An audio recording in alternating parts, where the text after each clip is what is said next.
Good afternoon, friends, followers, channel members. Hope you're all doing very well. So this is it. This is the first big commercial aircraft available for Flight Sim 2024 from Inibuilds. This is the 2024 specific edition of the Airbus A300, and we're going to see how it performs following obviously the update that we got on Monday, and this new aircraft which was released I think it was yesterday or the day before. We're going to be flying from Arlanda in Stockholm, and we're going to be heading down to one of my favourite sceneries, and that is East Midlands in obviously in the UK, in the Midlands. The weather there a little bit earlier wasn't great. So I don't know if we end up doing an auto land. That'll be great to put it through its paces. Before we go any further, though, guys, I've got a problem, and I'm wondering if anyone else has suffered the same problem. I have noticed a couple of people mentioning something about this.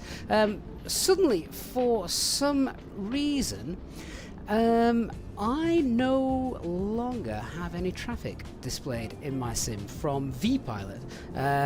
So we are obviously connected to the VATSIM network, and I wanted to start this stream a little bit earlier, but I've been trying. I've reinstalled VPilot. All the models are there, etc. Even if I don't use model matching, I'm still not getting any traffic injection from VPilot. So I don't know if anyone else has had similar issues, but that is, well, that's not on. I believe there is actually traffic around, and the sim knows there's traffic around, because if I have a look on here, and if where was it? Was it on the chart page? I don't know if it was on the chart page, actually. Where am I? Ah, where's my aircraft? Oh, all the way over here. Yeah, look, I can actually see traffic that VPilot is indeed injecting into the sim. So this is other traffic currently on the VATSIM network. There you can see it, which is really cool, being able to see it on here.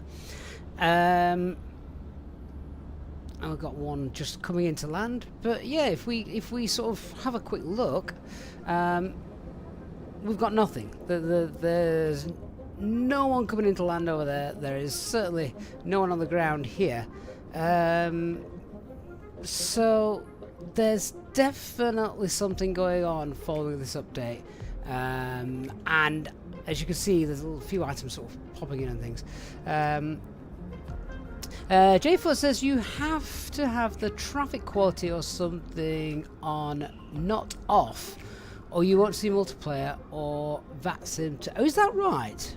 Oh, hang on then. Well, let me see if we can change that before we get going. Let's have a look at the traffic settings, because I turn it all off, which was fine before. I don't want any traffic around, obviously. I only want VATSIM traffic. So I'll just come down here. Yeah, so at the moment I've got traffic airport quality and air traffic. That's set to off, because I don't want live traffic. I think there's a bit of an issue here. What I do want, I want live ships, and I want maritime traffic in there, but I don't want air traffic. So what you guys are saying is we need to set this to low. Is that right? Is it traffic quality? Is it air traffic, or is it traffic airport quality? Which one of those two do we think it's meant to be? Because I don't want this to now start showing, you know, flight radar 24 traffic. So I don't know which one it is. Because obviously, if I go to online, is it online? Let me have a look. It might not be online. Oh, hang on, it might be. Aircraft traffic type, real-time online.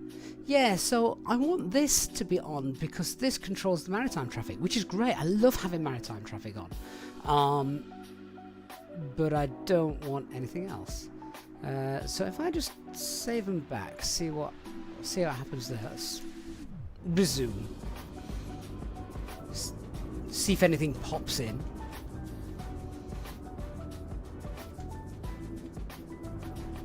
Doesn't seem like any other traffic's popping up at all, actually. And as we can see, there's definitely traffic meant to be around there.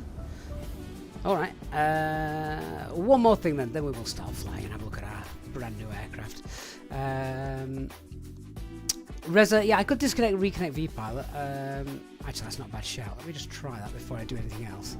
Hang on, so there should be a load of traffic here. So, let me just disconnect. And I'm just going to quickly reconnect VPilot, see if it pops any traffic in there. So I'm reconnected now. Can't actually see it doing anything. No, that doesn't appear to have wanted to work. Okay. One more thing. So let's go back to our graphics and have a look at what is it? Air traffic and airport traffic. Let's just set that to low. As now, see, this is going to start popping random stuff in there. I don't want that.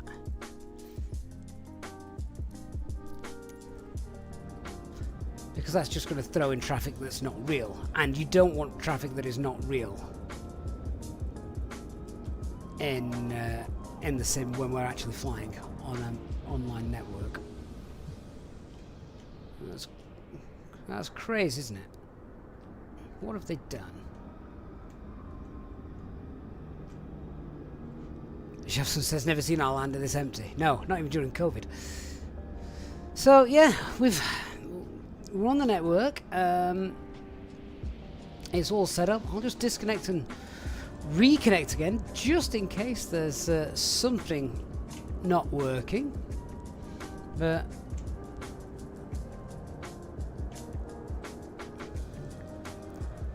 see if it can reconnect for a bit of traffic. So now reconnecting, but it doesn't want it. And it's not even, it's like it's the injector, because I'm moving around here. I'd be able to hear the engines. You would be able to hear the sounds of the traffic, and that's not there either. So definitely something not right. If anyone finds a solution to that, please let me know, because I can't fly without other people. I don't like it. Right, anyway, I need to get rid of these guys, because I'm not flying with these guys either, so let me just get rid of that, and then we'll crack on. So, I think they need to differentiate between maritime traffic and sea traffic for the live data. Right, they're gone. Okay. Well, anyway, this is our new aircraft. We're in a cold and dark state. We'll go through the setup. I've calibrated all of this stuff here. We've got my flight. It's all plumbed in there. If you use the Inibuilds, it's pretty much the same as any other Inibuilds in the way that works. So, yeah, there we are. So let's get our aircraft set up. I think what we can do as well, without having to go outside and sort of do the ground equipment, we can remove the chocks, the covers, remove the GPU. We're not going to do that just yet, obviously. So we'll remove chocks, remove the covers. They're all done, and we're going to get the loading started. So weight and balance, custom cargo. It will get that from SimBrief. Obviously, if you're using this, then you'll see the visuals as well. Ever accessing live air data traffic. I'd see it. This annoys me. I haven't even got this turned on. Actually, I have. I've got a live traffic turned on, but for maritime traffic, not for aircraft.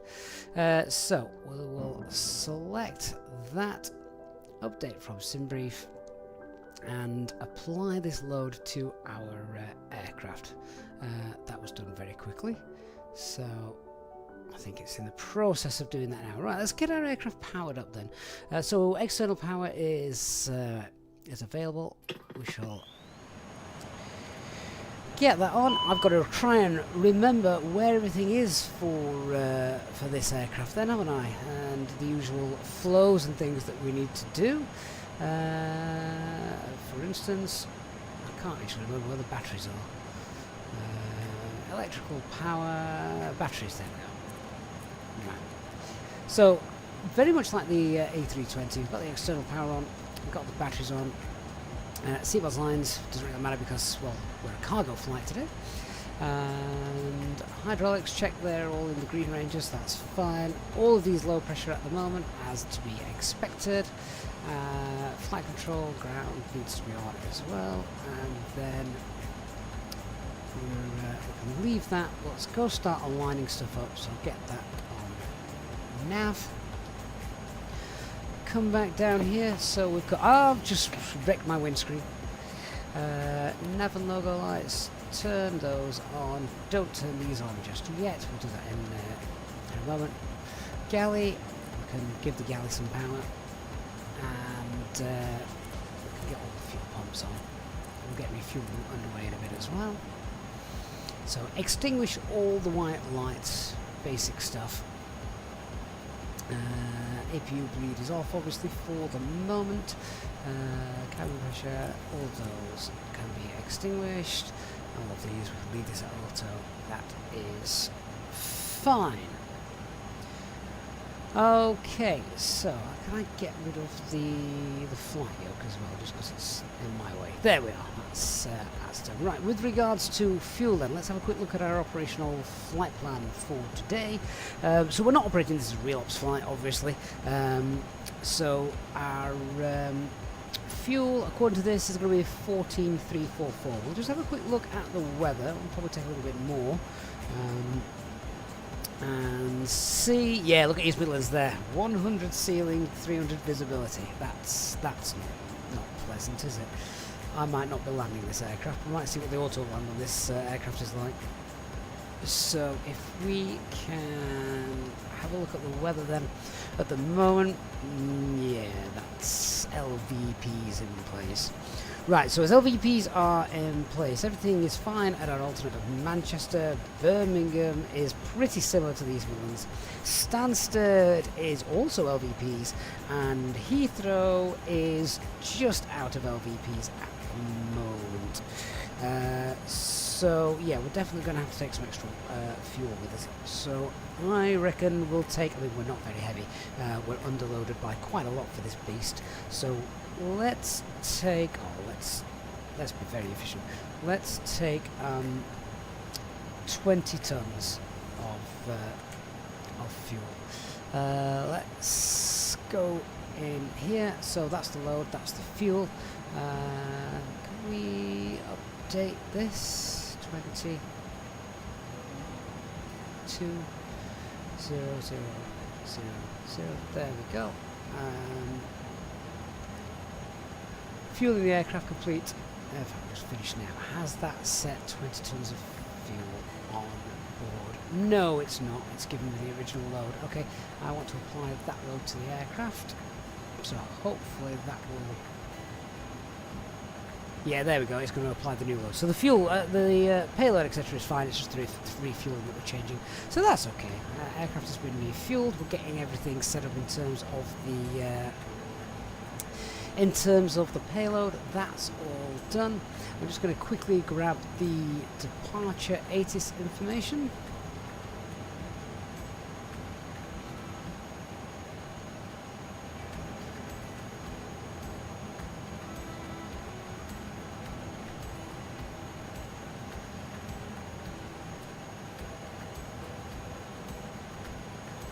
Where's the comms radio on this thing? HF1, yeah, that's been monitored.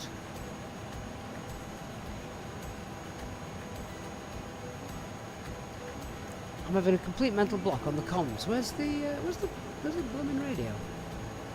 That's the VOR, that's the ILS. Have we got an updated comms box down here now? I don't want to use CPDLC.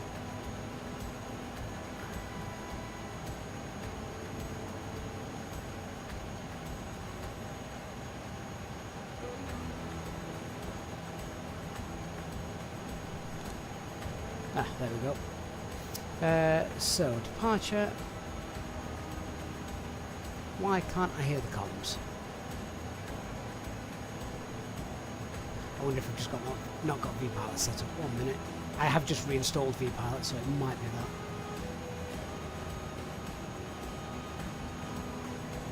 This is Orlando There we 8 go. is departure information Bravo. Time 1220. Runway 01 left in use.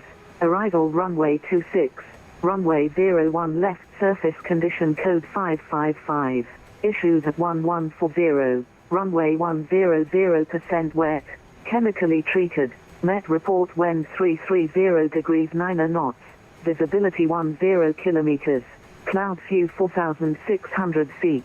Temperature -3. Dew point -7. QNH 1029 hectopascal. This was Orlando 8 is information Bravo.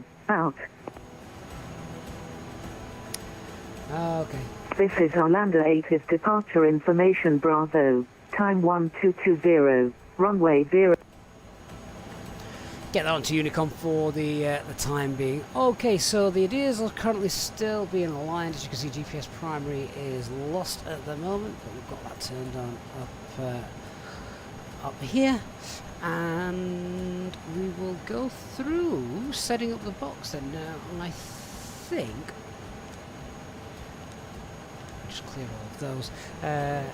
ESSA to Echo Golf November X-ray. Pop that in there. Hopefully it will bring it all through. Or do we have to do it this way? I honestly can't remember. It's been that long since I've flown this.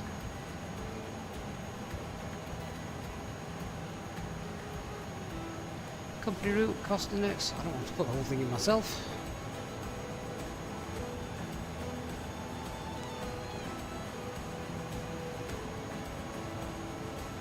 Flight management system is correct. ACARS requesting brief. There we go. Okay, lovely. That's popped everything in for us. It's got the winds and everything as well, so we can clear that. I love this old green display that we've got. All right, so our flight plan. We're off runway 01 left, aren't we? So 01 left on the Pivot 1 Charlie.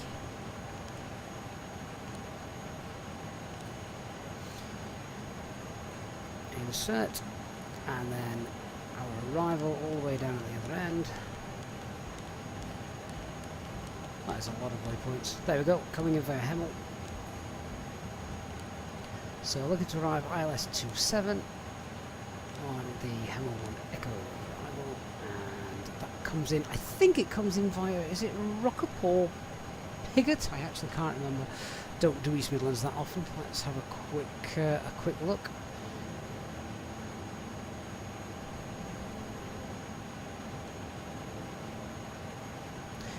So arrivals, Hemel, there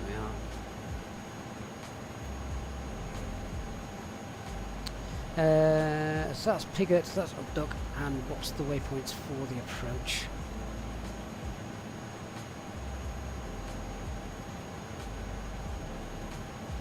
Oh, it hasn't gone in.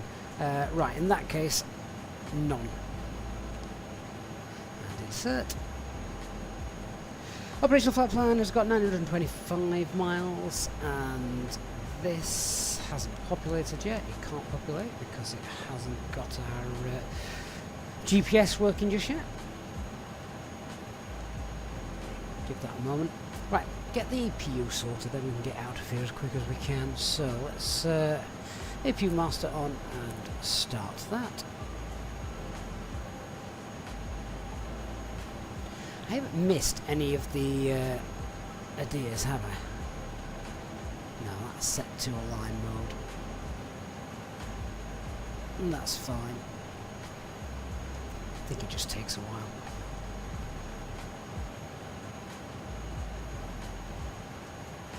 Alright, so whilst we're waiting for that, let's contact the tower.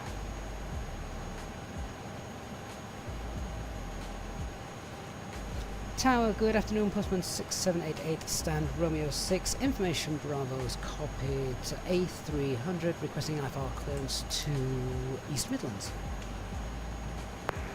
Postman 6788 heavy, all on the tower, cleared Midlands, Peter 1 Charlie departure, 5,000 feet, squawk 4473.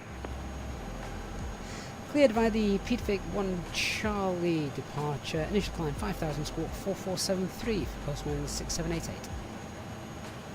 Postman 6788, read back correct.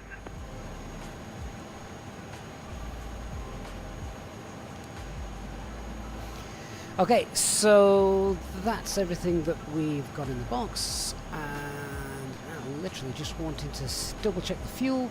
That's been loaded, and we just need to get this all aligned. I wonder if we can just speed this up actually. It's on the settings page. Just Ja, de är riktigt goda som jag kan även 907 Papa A320. set to instant. That's information on the now with information from request to Prague. Ska det vara 67 Papa. Arlanda Tower cleared Prague. Northerly 5 Charlie departure, 5,000 feet. Squawk 4435.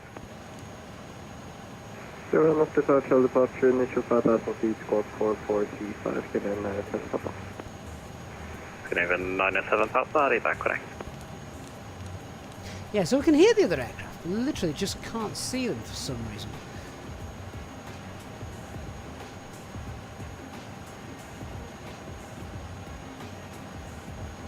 Andres, if we land the top left and top right. Do you know, I knew there was something I was missing, but I couldn't remember what it was. There it is. I'm thinking there can't surely be just one. There's got to be three. There we go. Align IRS. Yay! Knew I was missing something. Thank you, Andres. Alright, so that's all done. Jed's on Twitch says, hi, want to learn so bad, I've no clue where to start though, but the channel is inspiring. Well, I don't know where to start with this, because this isn't my aircraft. This is an early precursor to the aircraft I fly.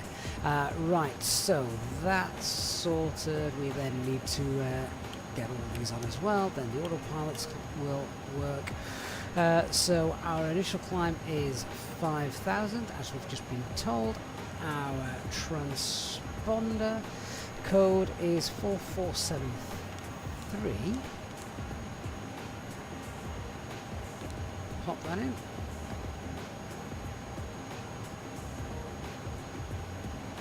And APU is running. Let's disconnect the external power then. We don't need that anymore, so we'll get rid of that. So TAT is in icing mode, so we will now do our takeoff performance calculations with icing on. So takeoff, I'm just going to sync this for quickness, so that's done. That's our takeoff weight. And we've got the option for anti-ice. Yeah, so air conditioning, they will be on. Anti-ice will be on. No need to force turbo. Flaps 1515 and calculate. That's perfect. So, Flex 60, 158, 158, 161. So, we've got the. It is sorted. And our block fuel is 20. Just clear these messages. They got block fuel is 20. Our zero fuel weight is not on that page.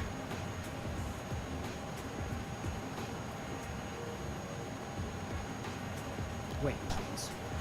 Where have you gone? 98.6.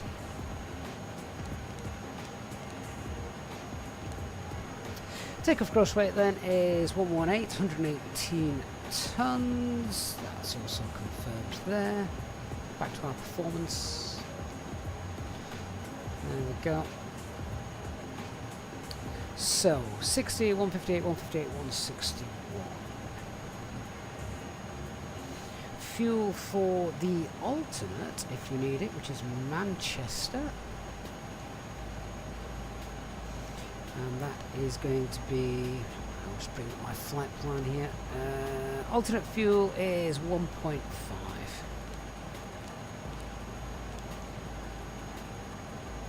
And our zero fuel weight CFG, again, that's off this page, which I didn't get. Zero fuel weight CFG is 27.7.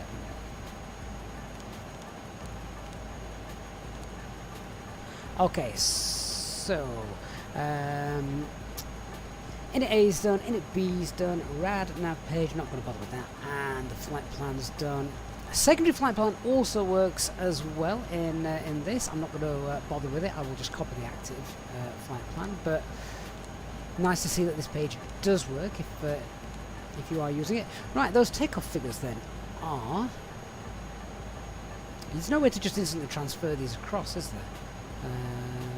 Calculate. No, you have to actually type it all in. So it's 60, 58, 58, 61. So 158, 158, 161 is V2. Oh, we actually set this up here, actually, don't we?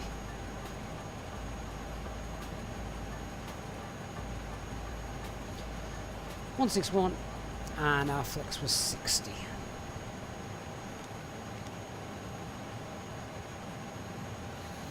Oh, you don't type it in there, do you, in the 310? It's over here.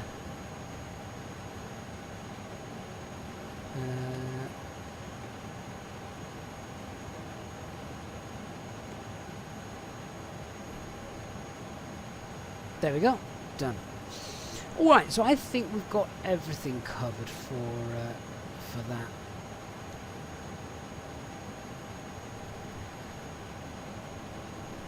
Alright, let's quickly look at the charts, and then from there we'll have an understanding of where we're going and what we're doing.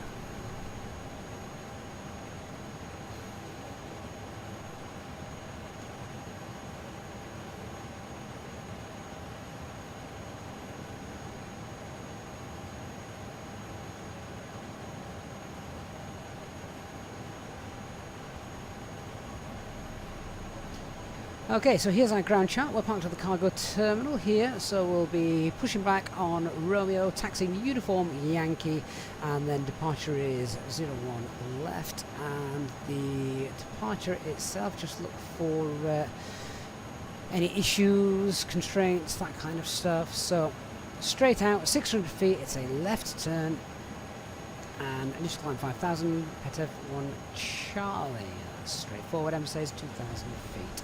Threats to be aware of: unfamiliarity with the airport, not that familiar with it. Runway condition code is 555. It's also treated as well, so if we need to do a high-speed takeoff, it might be a little bit slippy, so anything after 100 knots we're only going to stop for critical failures.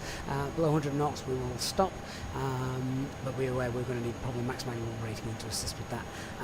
Other than that, let's get out of here. As I say, we're not doing a real ops flight today, we're just going to enjoy this beautiful beautiful new aircraft. Okay, so I believe this aircraft also comes with a checklist. I'm sure I've seen a checklist somewhere. Maybe? There it is.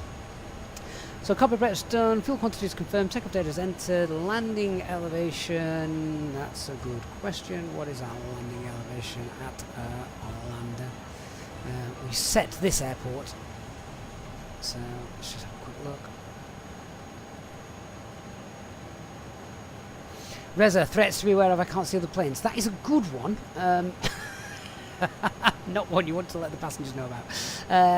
So it is 51. Landing elevation. Where do we set landing elevation? Is that... I actually can't remember where we set that. Is it up here somewhere? It might be. It's fine. I'm not going to be too worried about that on today's stream. Oh, it's there. There we go. So that's all right. Landing elevation, altimeter is, what was the altimeter, 1029er, so we'll just check that, that's all set. Brake anti-skid should be set to normal, which it is by default.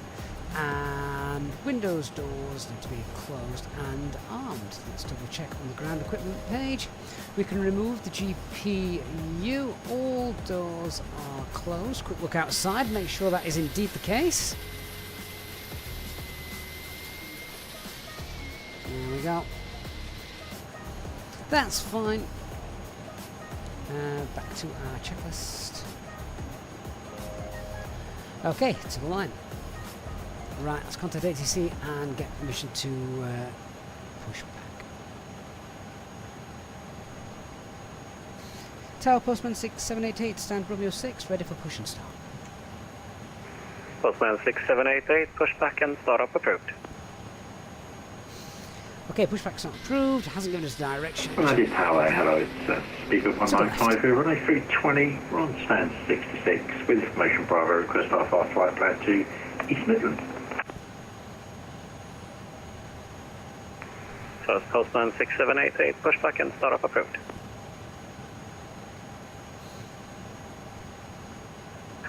Due to icing conditions, please stand by for engine start until push completed and brake set. So I've got the beacon on and TCAS to United Tower, hello, it's speed 195. Speed 195, stand by. Postman 6788. We are ready for pushback. Postman 6788. Postman 6788, didn't hear the read back, pushback and startup approved. Pushback and start approved. Postman 6788. Seabird 195. Okay, beacon light is on. the Parking East brake Midlands. is on. It's a 1 Charlie departure, 5,000 feet. Squawk 4437. What's clear to East Midlands filed, 31 Charlie departure, initial climb altitude 5,000 feet and squawk 4437, what's that, 4937 for speed 195. Seabird 195, 4437 and read back correct.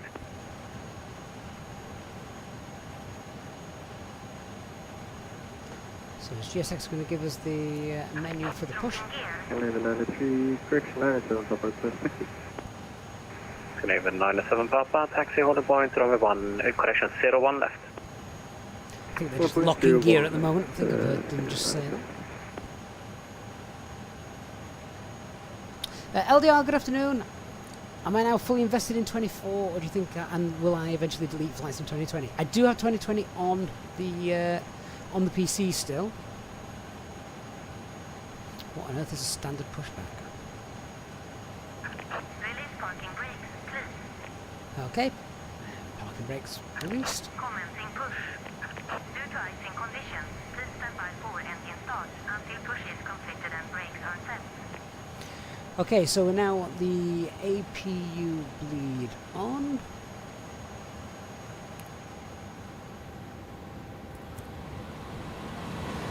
Green lights, not bother about waiting for engine start. So, let's, how do we start this? It's appears. So, engine mode selector is to ignition and starting engine 1.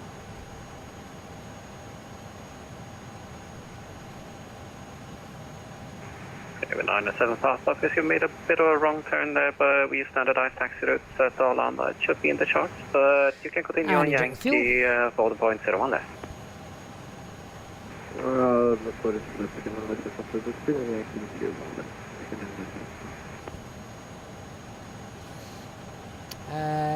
Reza forgot to calibrate the jar. Oh, of course we have to do that manually in this aircraft, don't we? It doesn't come to life once we've got a bit of power.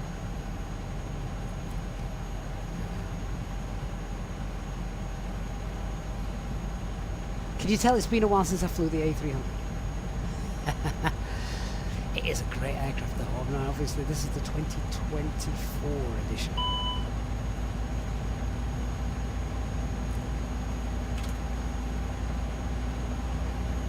Seems normal there. That concerned me for a moment, but it seems like that's okay.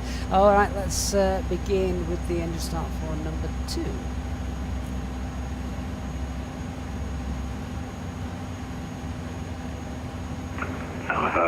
Speed 195, stand 66, requesting push to start. Seabird 195, pushback and startup approved. The pushback and startup approved, speed 195.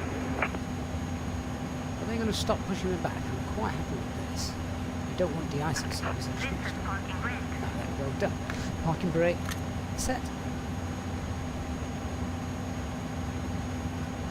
Dan, is this free in 2020? No, it wasn't. No, this was payware. The A310 though was free. I think. Someone correct me if I'm wrong on that. I think the A310 was free, but the A300 was a lot more detailed. So no, that this wasn't free.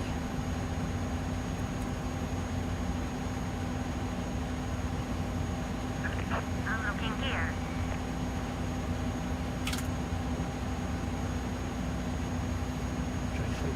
2 to start up. Ground crew are unlocking gear.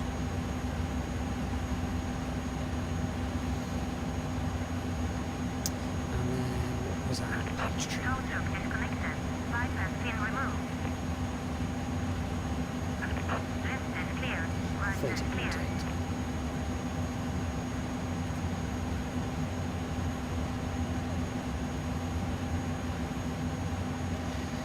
So bypass pins removed, they've disappeared. There goes the tug. Left is clear, right is clear. I've got good engine starts on number 1 and number 2, so our Inibuilds to come back to off. APU can come off. Engine anti-ice is going to be on for the departure. And then we want to spoil 0 rudder flaps 15, which sets down here. Canadian 97 Papa, wind 320 degrees, 5 knots, runway 01 left, clear for takeoff. 0 left, takeoff Canadian.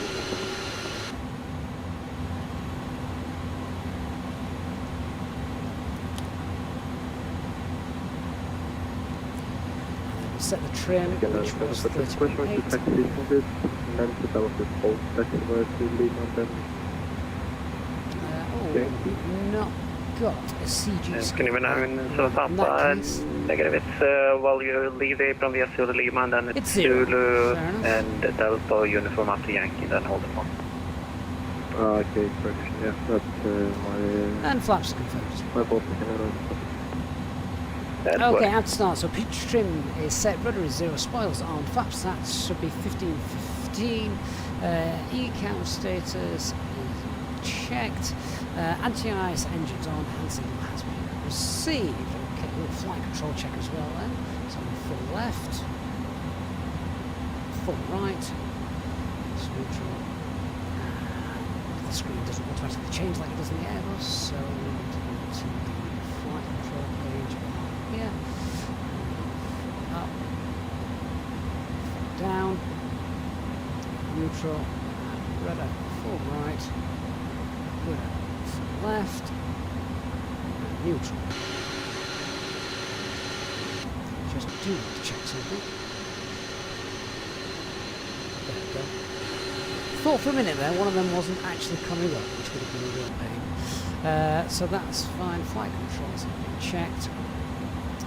Okay, instruments, yeah, they're fine. Briefing's done. Confirmed V-speeds, flat slabs, they're confirmed. TO config, which is that down here still? Let's get rid of that. Where's the TO config? Canadian 97 Papa, no further 83, frequency change approved, good day. 128 Canadian 97 Papa, how'd it go? Might have to zoom out so I can see the screens when we press that. Okay, no warnings with the TO config, so that's fine. Let's taxi. Tower Postman 6788, ready for taxi. Postman 6788, taxi holding point, runway 01 left. Taxi holding point, runway 01 left. Postman 6788.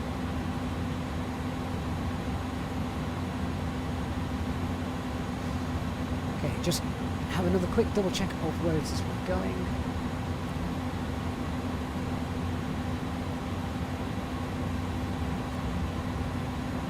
So out of here, and then it's the first right, right again, full length departure. Taxi lights on.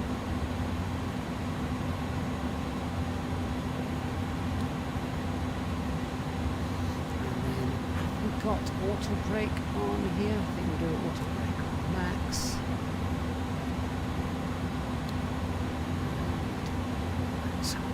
Fine, let's go.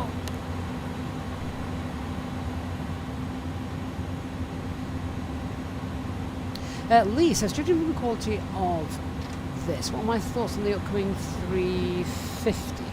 I mean, if it's as good as this, we should be happy, shouldn't we?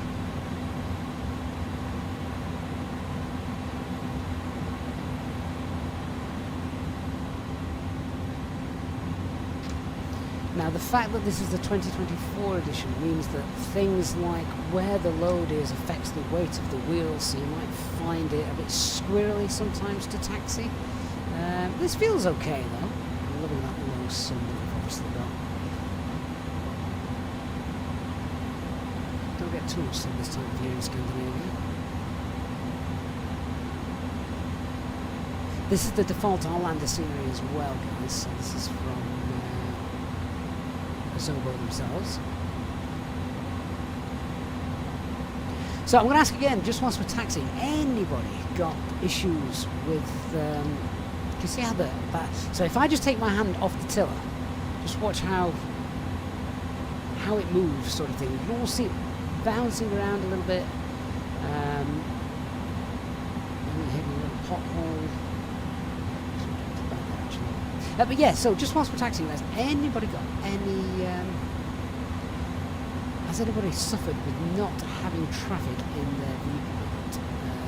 It's really frustrating. I've tried removing my FSLTL models, FSTraffic models, and just using basic, basic model matching. It's still not worked. So that's going to be a problem that we really need to solve.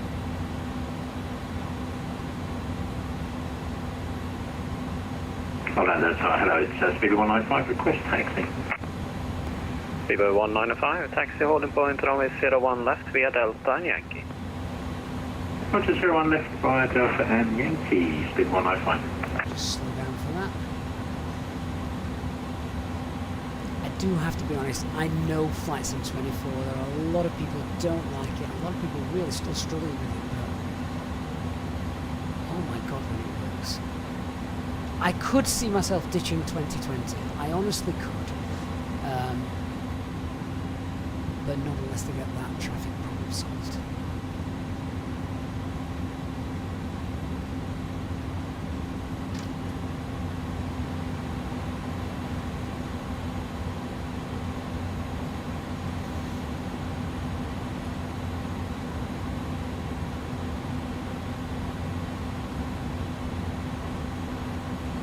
Jose, what tool am I using? Oh, just the twist stick on my Thrustmaster axes. Okay, so I'm going to use the Airbus 320 checklist here. So flight controls will check, flap settings are like config 1515. FMAs, we've got 158 blue, 161 magenta, VS heading, and alt. I'm going to change those in a minute actually. I have to do that on this now. So, sort that in a minute.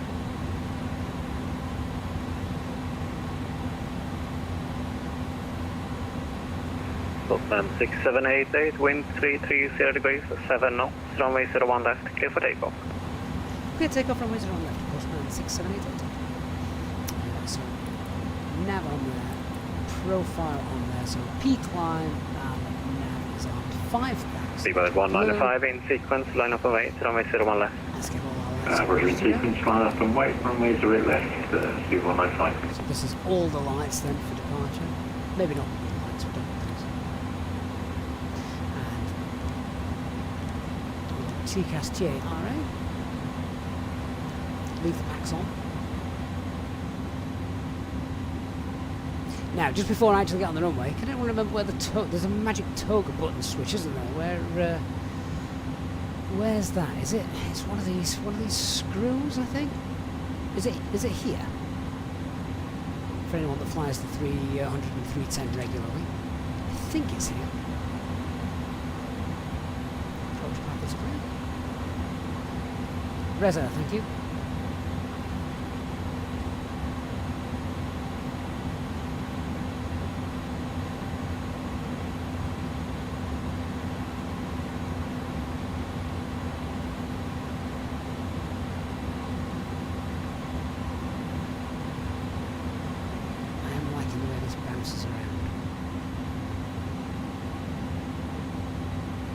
Once we're airborne, we'll set up some custom views as well.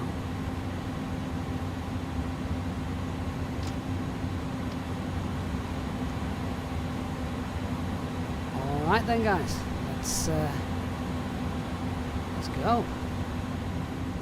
So, Toga Express auto thrust is armed. So thrust SRS heading. The engines sound very quiet, don't they? They sound very quiet. Definitely need to tweak that. 100 knots. Crosswind departure as well.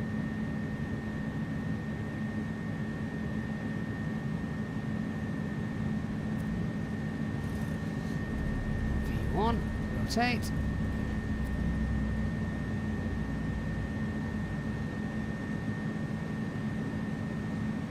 That does feel lovely.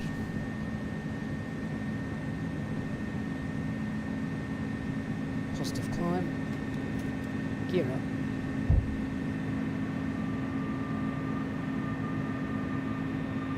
Postman 6788, there's no further ATC, I'm afraid. Frequency change approved. Have a safe flight. Thank you for the service, Postman 6788.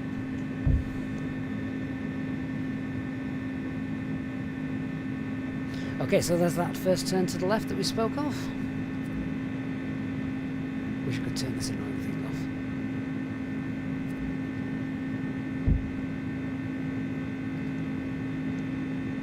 off. Okay, so we passed F speed.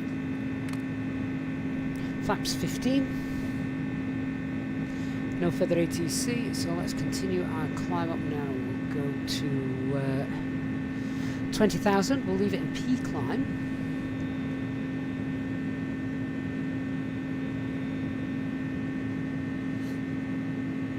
Seabird 195, wind 330 degrees 6 knots, runway 01 left, clear for takeoff. Okay, takeoff from 01 left, speed 195, thank you. Standard pressure.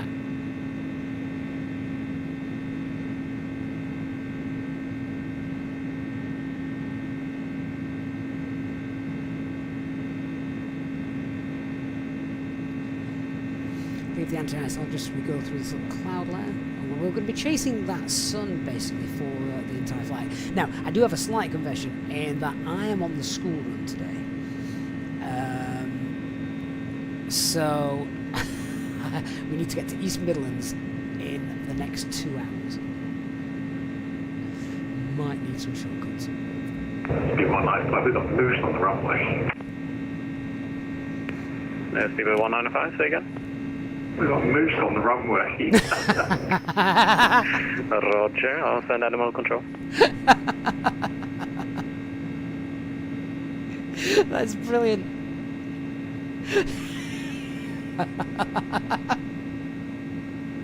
That's the best thing. Seabird 195, there's no further ATC, frequency change approved. Have a good day. I hope you didn't suck any whilst those mooses up. Roger, Speed 195 and keep on 122.8. Thanks to the ATC. Yeah, they were running all over the place. It's quite weird. I bet it was. That is the best thing I've heard on VATSIM.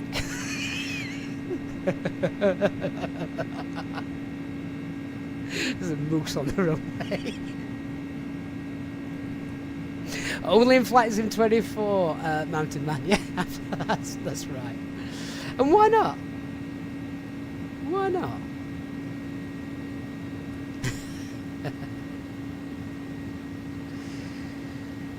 Right, standard pressure is set. Where's standard pressure on? Can we pull this one for standard pressure? No, we have to do this one manually.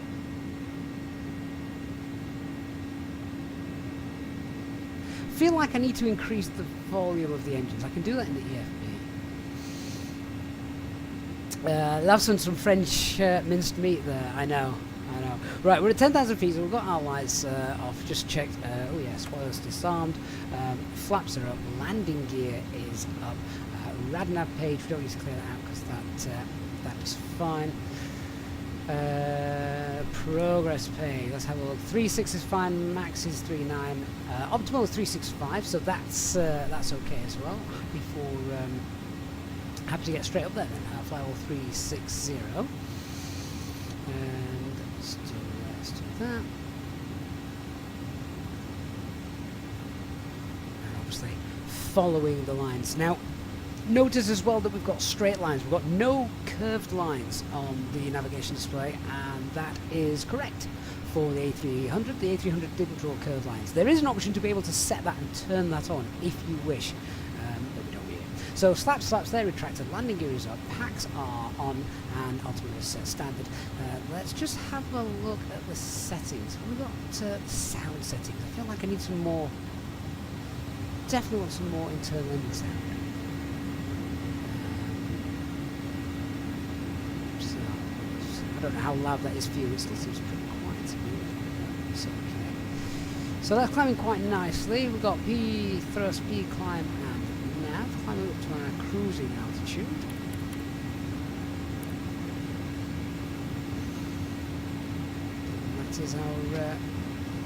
That is our flight route then. So if we have an actual look at the flight route itself, I wonder if we're going to be able to get any shortcuts in. Like I said, I'm short on time today.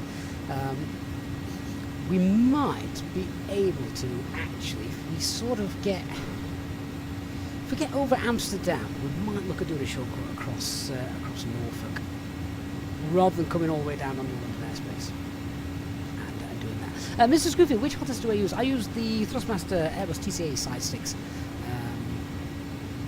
Yeah, Airbus is usually the aircraft I fly all the time, so it makes sense to me. Reza, you can put the gear to the middle setting as well. Oh, such a bone thing. There we are. I would always forget to do that, Reza. I would always forget to lock it because it's not something you normally have to do now on modern Airbuses. Do you still have to do that on like the new 737s? The Maxes? No. But yeah, there we go.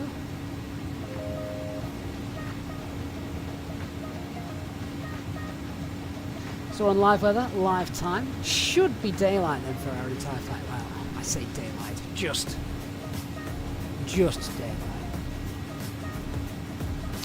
Reza, all the 73s that aren't the Max, you have to do it with the gear. So with the Maxes, do you have to lock them anymore, or Boeing finally works out how to do it automatically? East Rain, do I use FSLTL for my traffic? For my model matching of VPilot I do, but we haven't got, model matching's not working at the minute. I have no idea what to do with regards to that. It's really frustrating me, it's really annoying me that we don't have, that the model matching is no longer working in VPilot. And I don't think it's the same for everyone though, is it? If memory serves. So who here has flown on VATSIM after getting your flight sim update recently in the last day or two, and hasn't got a problem with the model matching? Because I certainly have. So that's why I'm a little bit late starting today. East Train Station downloaded it for the first time yesterday. It looks great. I haven't tried VATSIM though. Yeah, so it comes with a VMR file that you can use.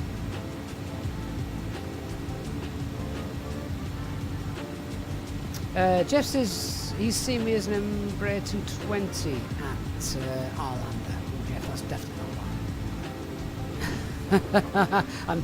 I'm most certainly a bit bigger than one of those. So I'm not sure what's happening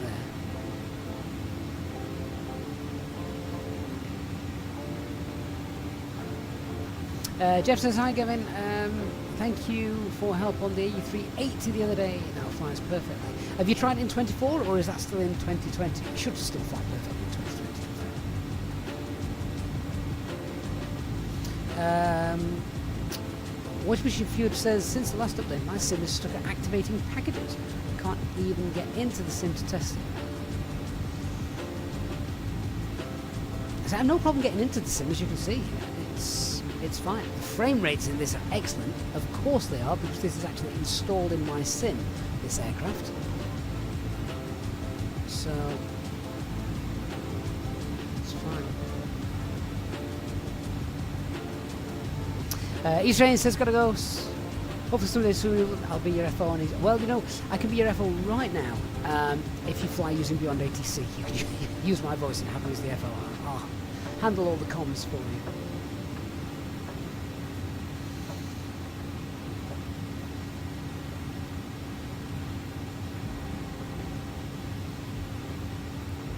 love that view.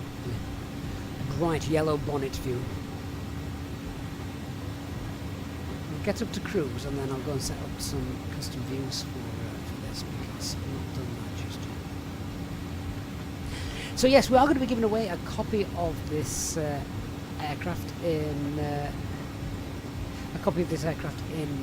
Flight Sim 2024, and it is the 2024 edition that we are giving away, sort of the Inibuilds premium edition.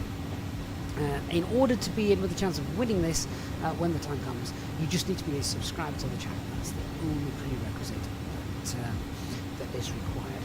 So if you haven't subscribed already, then please do that. And of course, if you're enjoying an afternoon stream for a change, something to watch whilst you're working, then or meant to be working, then please do hit that like button. Mountain Man, yeah, I was going to suggest something similar. So if you are having trouble activating your packages when trying to load into the sim following the update, empty your community folder, because that says to me there's something in there that the sim doesn't like. And I reckon if you do that, you will be able to get it. Devsfin, is the new Beyond ATC update 24 only, or both? I think it's meant to be both, although I'm not entirely sure, Devsfin, so I'll have to find out on that one for you. Lee, you're one of those that's meant to be working. Fair enough. We're all meant to be.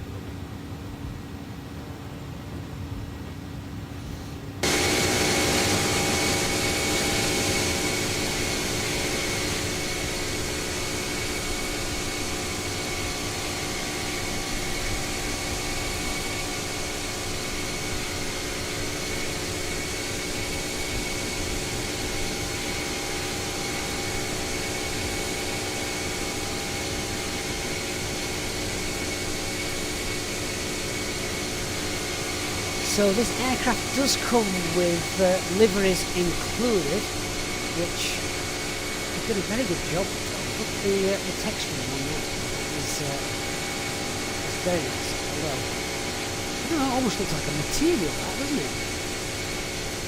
It doesn't look very shiny. It's like some fake velvet.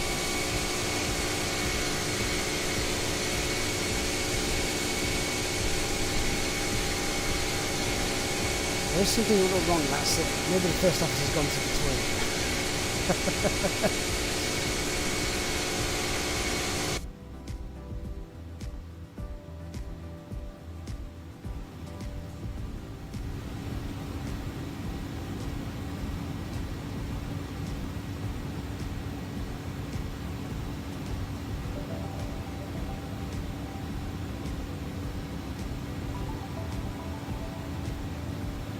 I do tend, something I've found in Flight Sim 24 is I've seen a lot more sort of cloud and weather popping than I noticed in 2020, so that's something else that will probably need a change. Don't get me wrong, I think these clouds look far better than 2020, but sometimes you just see the little popping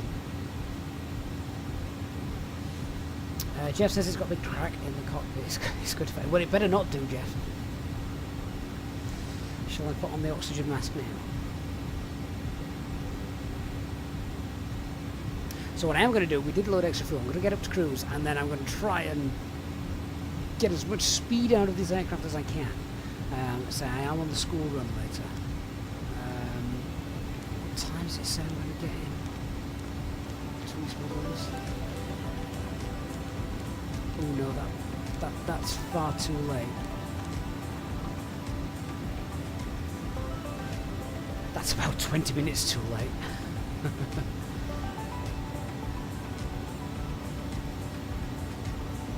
So definitely need a shortcut, and definitely need to increase our speed.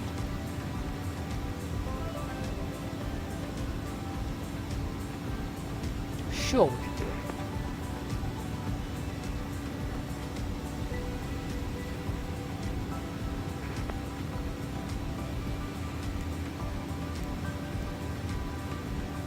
Can't believe there's no one else in the chat that's got the same problem I've got with regards to not having traffic shown on from VPilot. I was doing a Google search and was looking through the forums and a little bit on Discord as well. I can't find anybody else having this problem, but I have seen a couple of people mention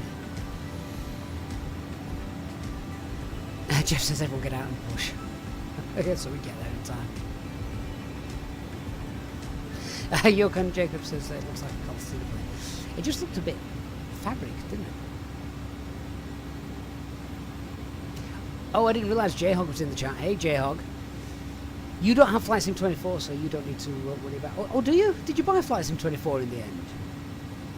Well, you might want this aircraft then, in which case no one else even needs to bother entering the giveaway. It's a prerequisite. It's not.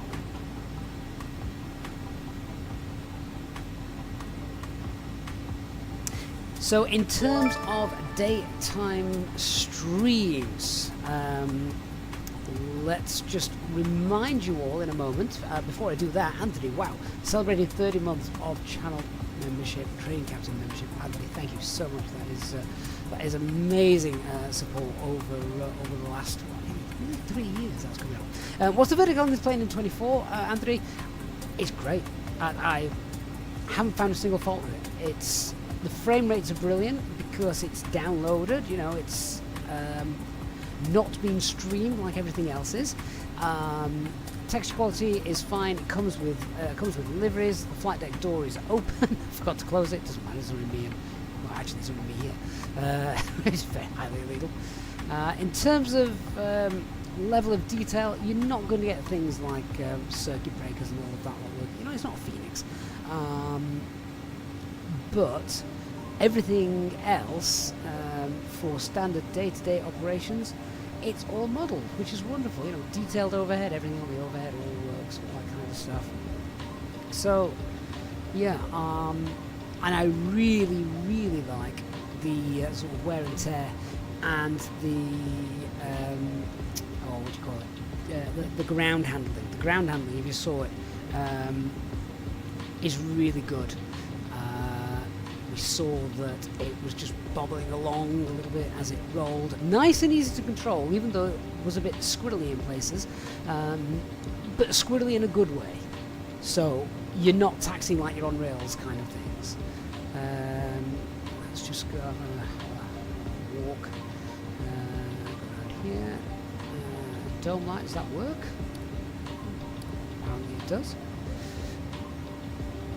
High-vis jacket for the walk around. And then we've got some cargo in here, I think, as well. Inibuilds Cargo. That's what we've got.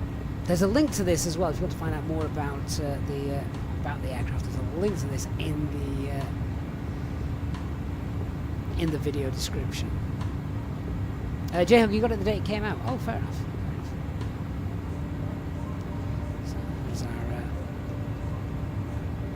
There's our view from the window from our cargo aircraft.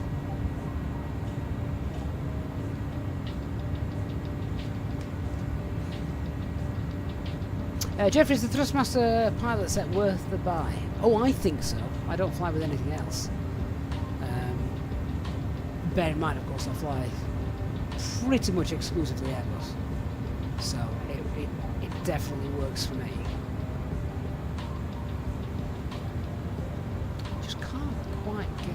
Close enough for the kinds of views that you want out of the windows, which is a bit of a shame. So they put something called a lock on how close you can get with the airframe to the external world, which is a real pain, to be honest. I like to get, you know, shove my head almost out the window because it just looks good. Jeff says he's finally got the moves out of his cockpit from the Orlando departure. Jeff, that was hilarious. So someone needs to clip that. But yeah, it was brilliant. There's a moose on the runway. Not beyond the realms of possibility either. Don't think. Oh, we can open the doors. Let's not. But yes, you can open the doors.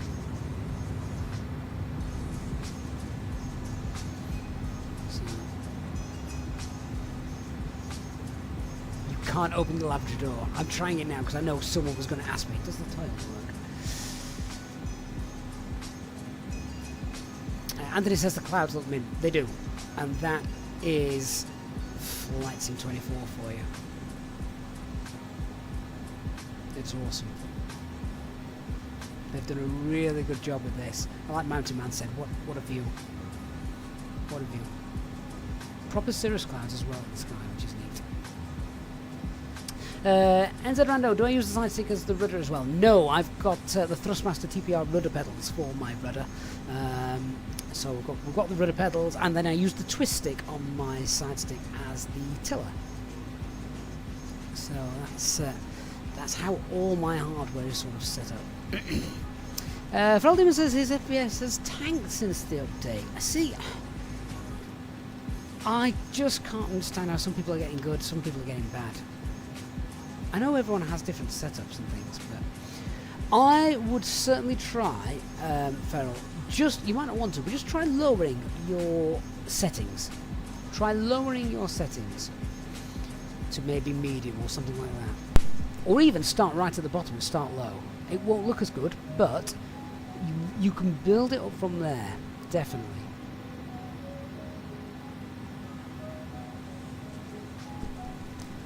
Mark's in the house. Hey Mark, good afternoon to you. Hope you are doing well.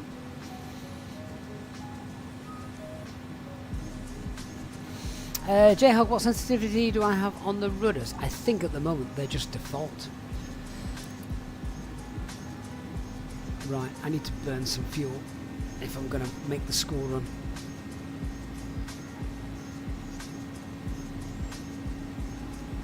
If it looks like we're going to get close, I might need to come off VATSIM and increase the sim rate.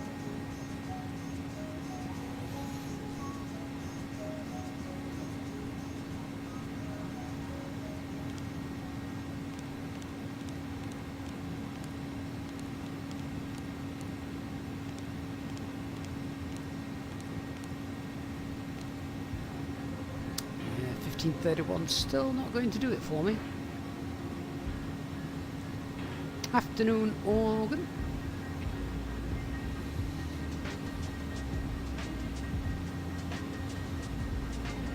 Bounce there, just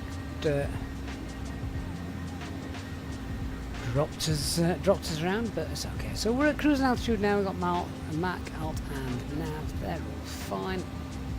I think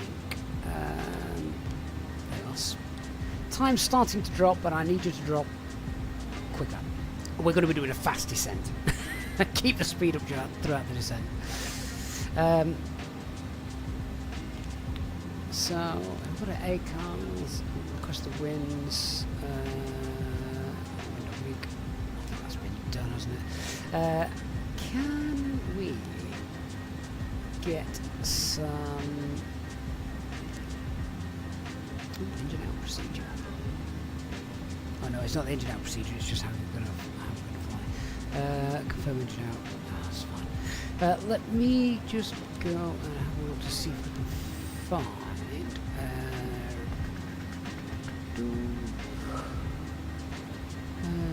maintenance. No, I don't think they work. All maintenance is done by the EFB, I think.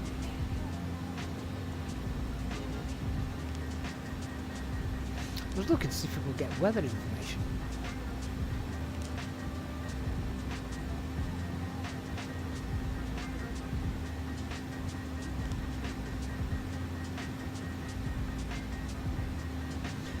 $706 miles to destination. Don't need to do the descent forecast just yet, it's a bit too soon.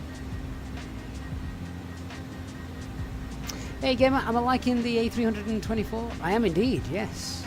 So one of the big things I'm liking is just... I'm going to jinx this here if I say this, but I was going to say it seems nice and stable, doesn't it? Feral Demon, yeah, come back and let us know how you get on. Definitely.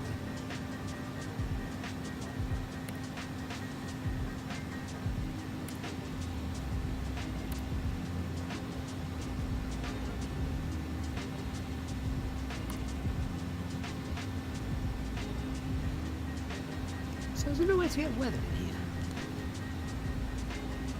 That'd be a shame if there's not. I would have thought it might have been on the aircars page. There's only a couple of things on the aircars page. Flight management system just basically gives you everything we need. So we have got valid air cycle. That's all there. Major, will I be getting the FS Labs? I'll be honest with you, probably not. Probably not. So, I never had FS Labs. I never had it. That's not to say I haven't heard the amazing things about it, because I have. But the FS Labs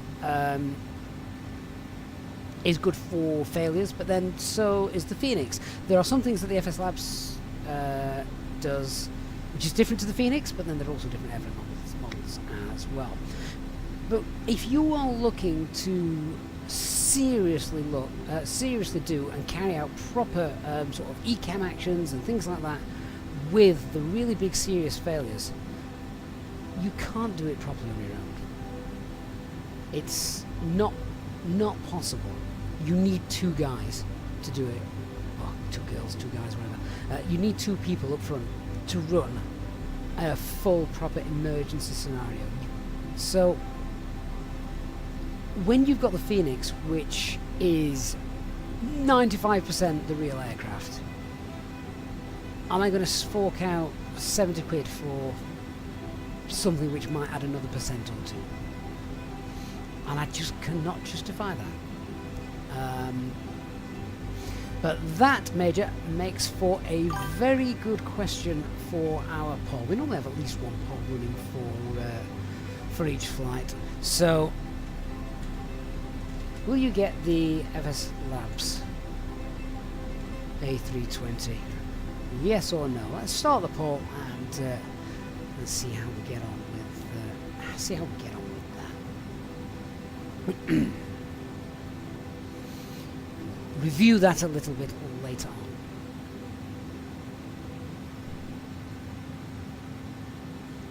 Chef, thank you for subscribing. Gamer, to enter the giveaway, more details will be given, but you do need to be a subscriber to the channel, which you already are, so thank you for that.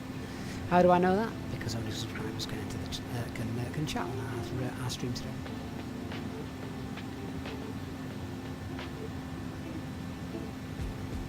I still want to get to the bottom of why we can't see any aircraft injected into my sim from VPilot. I want to find somebody else that has the same issue. And it needs to be resolved. We can hear other pilots. That's fine. we heard about the moose on the runway. I'm really sad I didn't see a moose.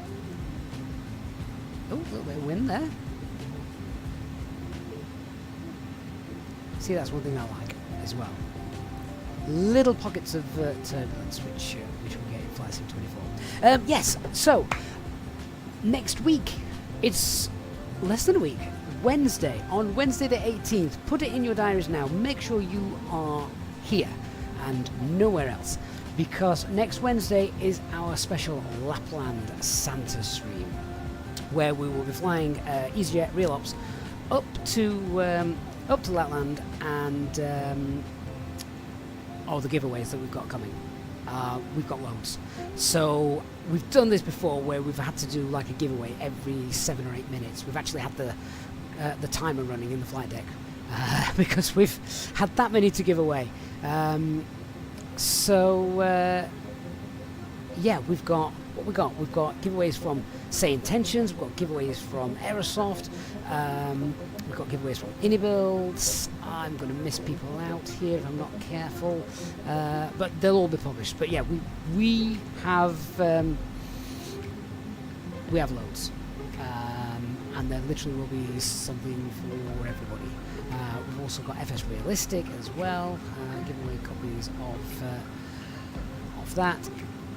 So really exciting stuff. Lots to give away, and should be a fantastic day. I love the Christmas stream, where we spend the full day flying what is usually quite a long route up to the Arctic Circle. ACG Avionics says, will help ID if model matching and VMR is working. Not quite quite sure what you mean there, Avionic. Elaborate on that for me, mate. See if we can help you. Anthony says, thinks I'll buy the Neo if they do one, but we have so many COs in Flight Sim 2020 right now. I know. That's the other thing. I think they're late to the party. And they've also done it for 2020, when I think, regardless of what you say, the future is going to be Flight Sim 2024. Organ, you're at college on Wednesday, unless I'm sick. I'm sure that can be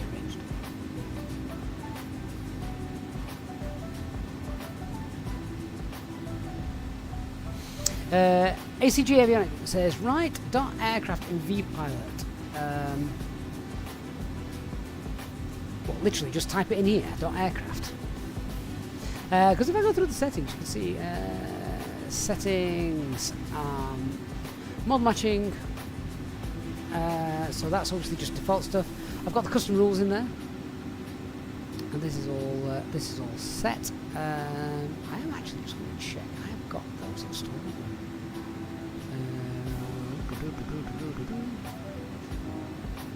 Yeah, just flights. FSTraffic fleet is in there, and FSLTL traffic base, that is in the community folder.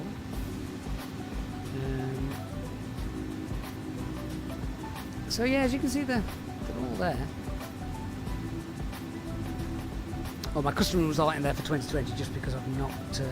I've literally reinstalled VPilot, wondering if there was something wrong. But Jeff Harvey, see you next time.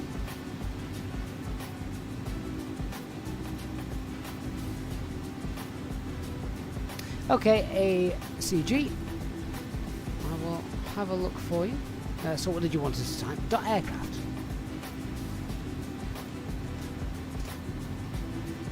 Oh, there you go.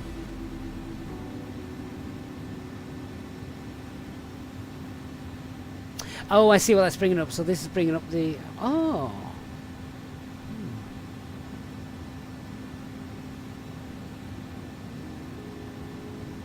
So these are all aircraft that are obviously there. Just recognising them.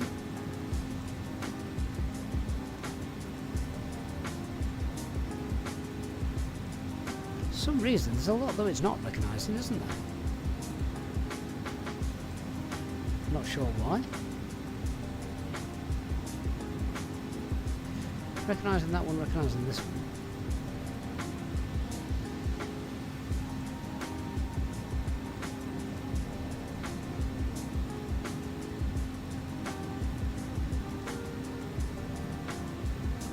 Not sure why it isn't showing these. This one says it's active.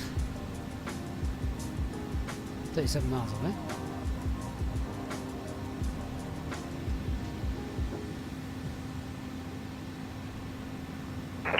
Tower to Scandinavian 121, ILS 26, 10 miles, Boeing 736 with Delta. 121, Arlanda Tower, good afternoon, the wind speed is 8 knots, runway 26, clear to land. Clear to land 26, Scandinavian 121. Have these models not been activated just because they're outside my maximum range? I don't know what the maximum range is, to be honest. Is it 30 miles? Would make sense. And that's the only one within 30 miles.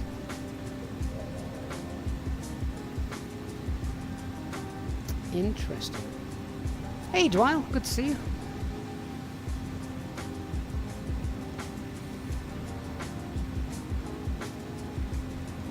I've managed to shed any time off this flight yet. Can't tell them to keep the kids at school.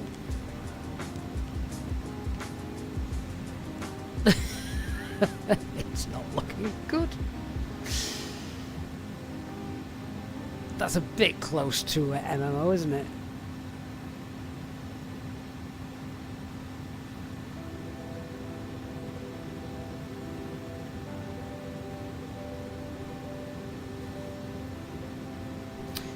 Do I use the frame gen mod? No, I don't.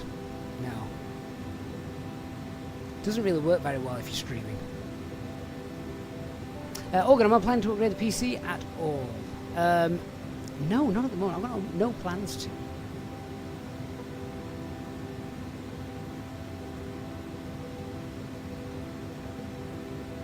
Right, this is not how you'd usually do this.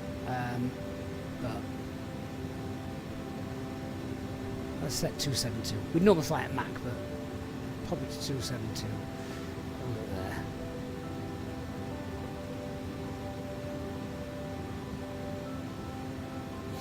there. Organ, in a few years when they're in secondary school, I'll be hoping they get a detention. Do you know what, Organ? When they're in secondary school, they don't need me to pick them up. They can get the bus like I did. Oh, that makes me sound really old, doesn't it? Used to have to get off the bus and walk 10 miles to school and back. We didn't. It dropped you at the door.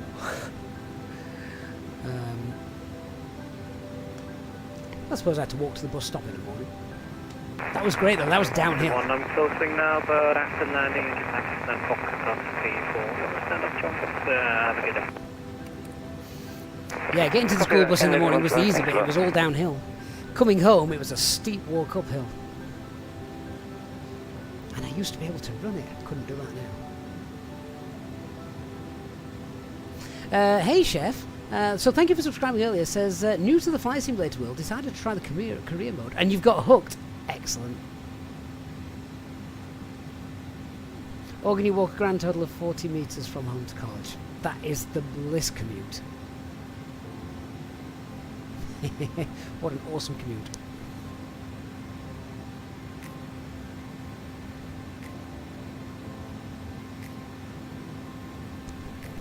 I'm wondering if we can try and refile our flight plan. So, let's have a look.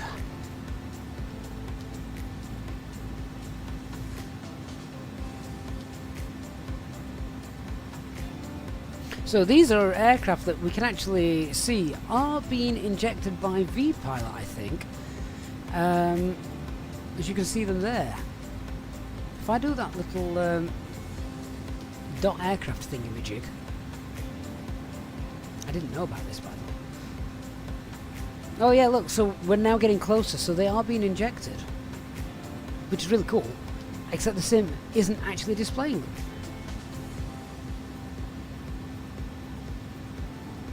Which is rubbish. Why, oh why isn't the sim displaying them, guys? Can't think of a reason. FSLTL traffic rules are being picked up. It's finding the aircraft. It's finding the model.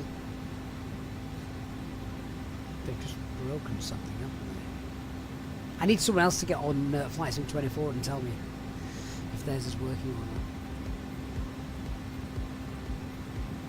or not. Yes, so, what was I saying? I could do with just getting a bit of a shortcut, really. Looking at where we're going.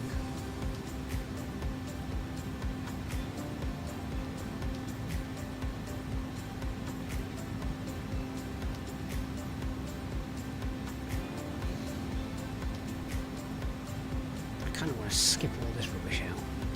Come straight over Norfolk. And head for a straight in landing. Have a geek, I'm very well, thank you. Hope you are as well.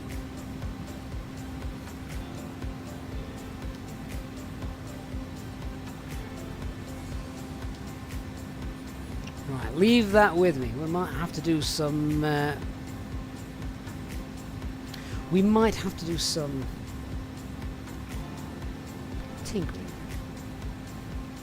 Tinkering with our flight plan. But the secondary flight plan works, so that is what it is there for.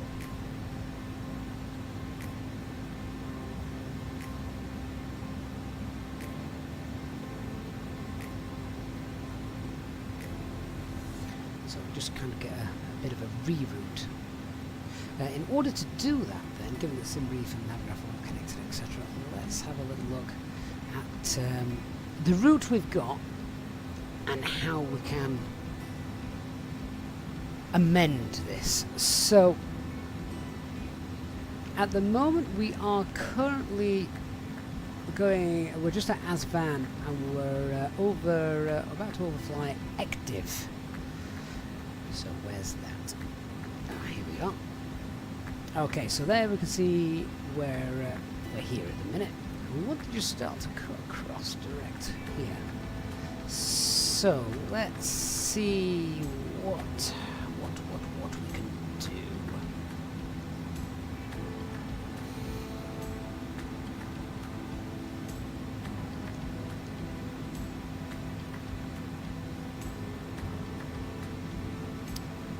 Where are my airways? There we go. Change that to IFR.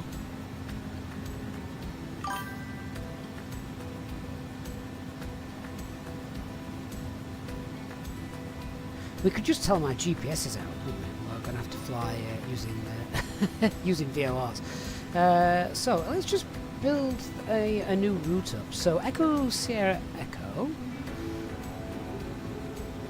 Right now the frequency is 1166. So we could go direct there, and then we can go to.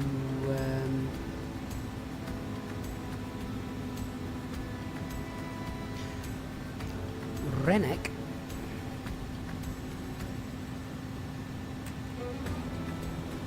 From Rennek direct to Rovny. From there to Libzo.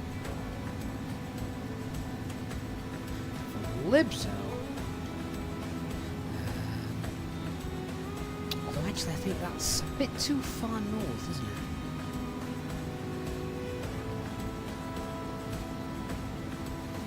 Haven't done flight planning in a long time.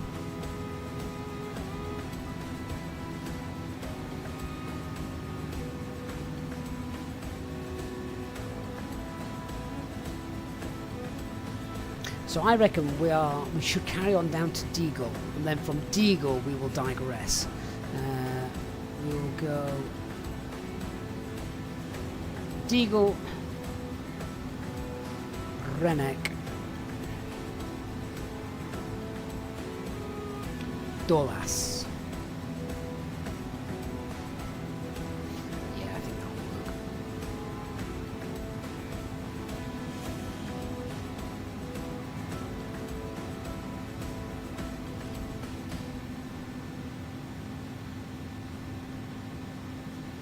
Actually, we could do Rokan instead. Rokan would make more sense.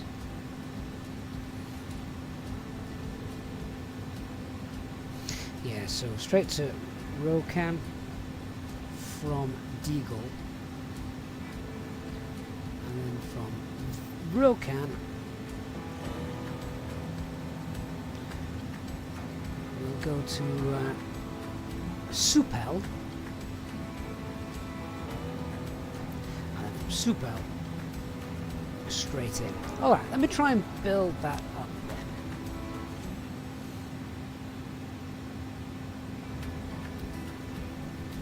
And bearing in mind, a lot of the standard arrival routes for East Midlands, well, for all UK, they end away from the airport. See, this one actually ends at Pigot, and then you get affected by ATC in. So let's just go to our secondary flight plan.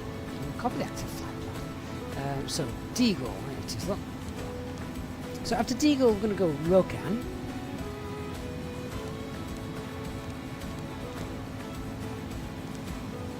After Rokan, we'll go Supel.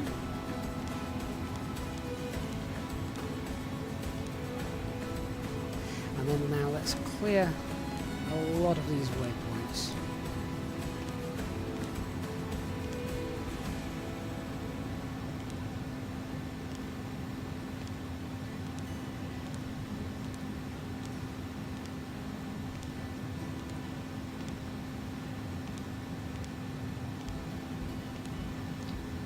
Oh, say we can't select all of them.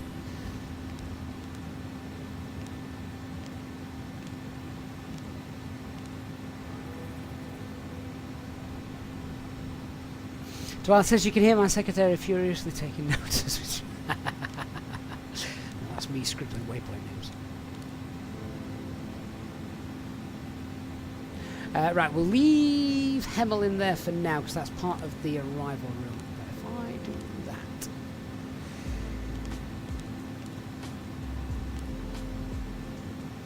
That's actually saved us a very long time.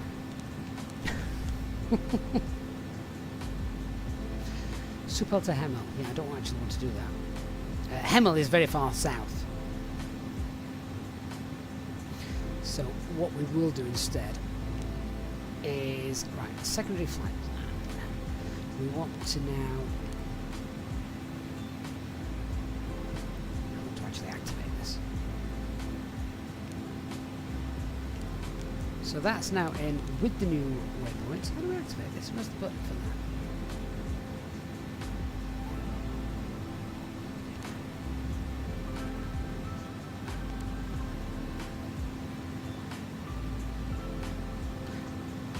Fuel prediction, mode, descent forecast, clear secondary flight plan, no, copy the active flight plan, no, secondary flight plan.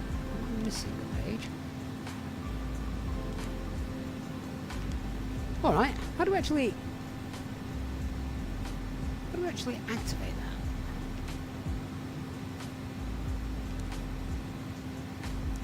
There's an activate flight plan in the 320, which is straightforward.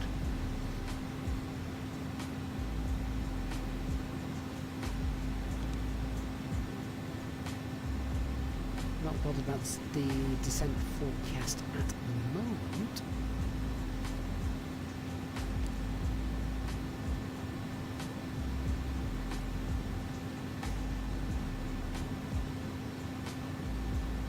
Jeff, if you copy the secondary, copy sec flight plan.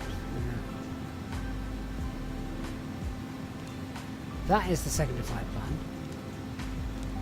If you go and press the copy the active flight button, Jeff, you will basically just copy the primary flight plan, which we don't want to do that because we've just amended it.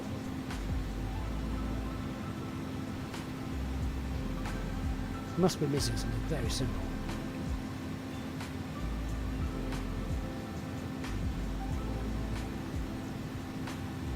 It's either that or I just go direct to Welling now.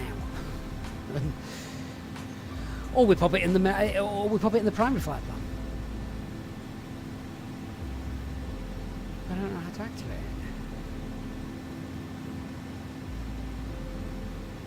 I'm very confused.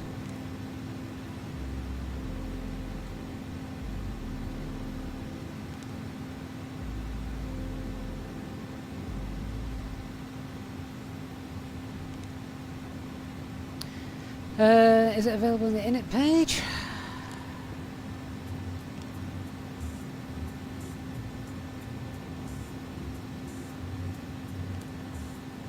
Not that I could see.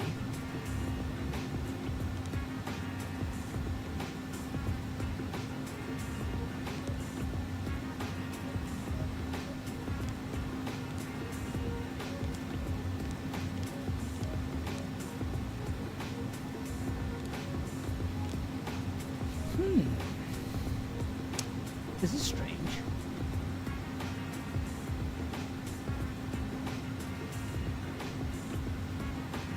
I have absolutely no idea.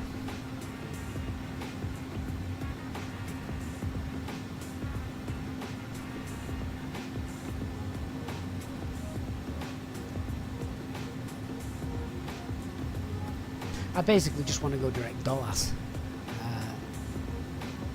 There. And then straight in.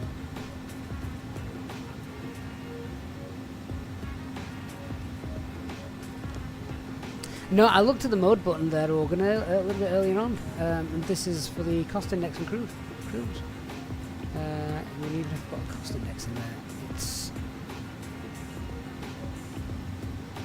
not giving us the option to activate this anyway.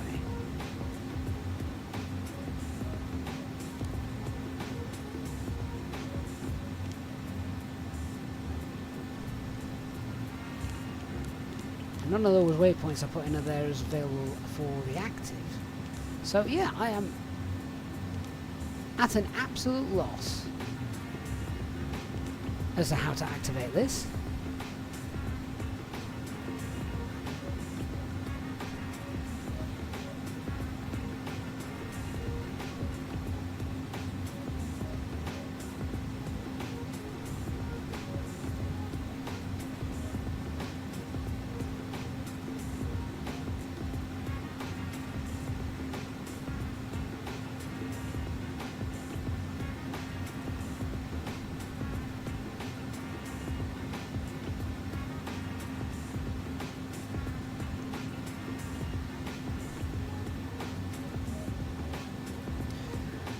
We might just have to put it in the primary flight plan and do it that way instead. Oh well, never mind. Determined to get to East Midlands before the school pick up.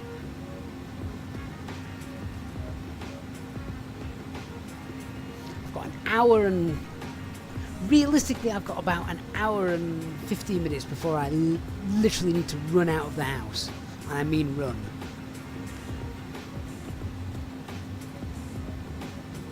It's going to be tight.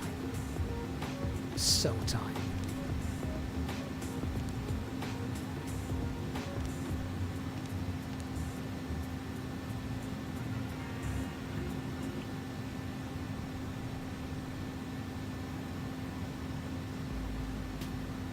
Look, it even shows here, look. This is the secondary flight plan sort of option, the yellow line. So it recognises it, it's there. It's just not allowing me to do anything with it.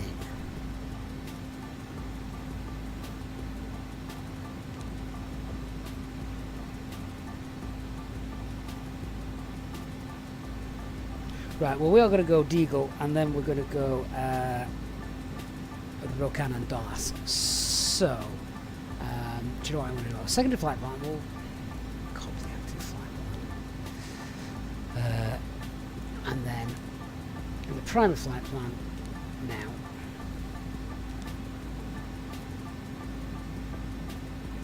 After Deagle, next waypoint is Rokan.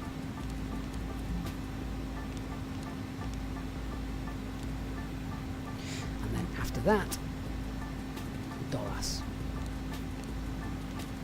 After that, play it by ear.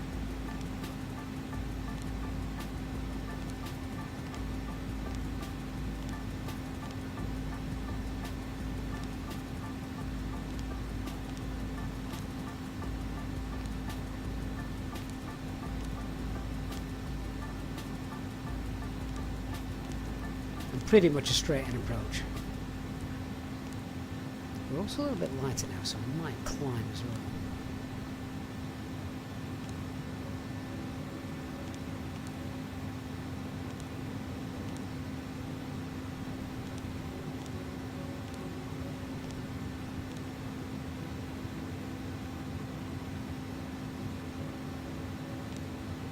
I'm just clearing the departure out here as well, because then we'll literally be almost straight in. Look at that.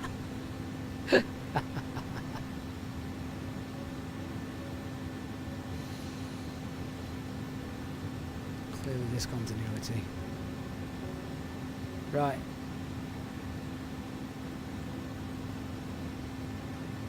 There we go. This might work then. We might actually get it in time.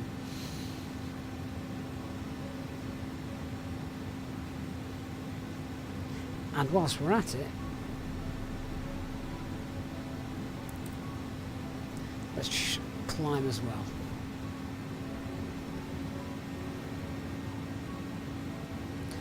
So, Alt Blue, using our speed, we'll climb up, save a bit of fuel as we're motoring now over the North Sea.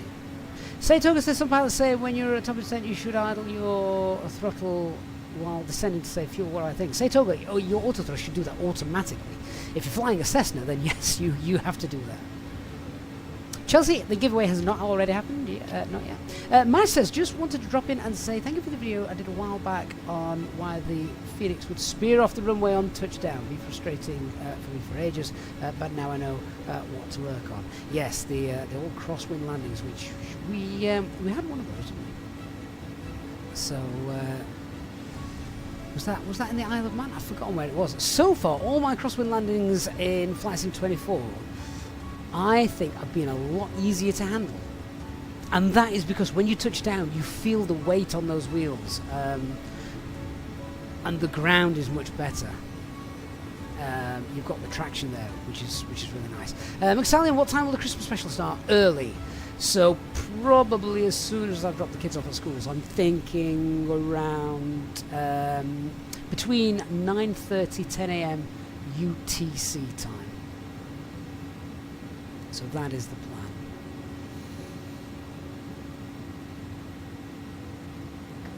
cruising altitude there, that's fine.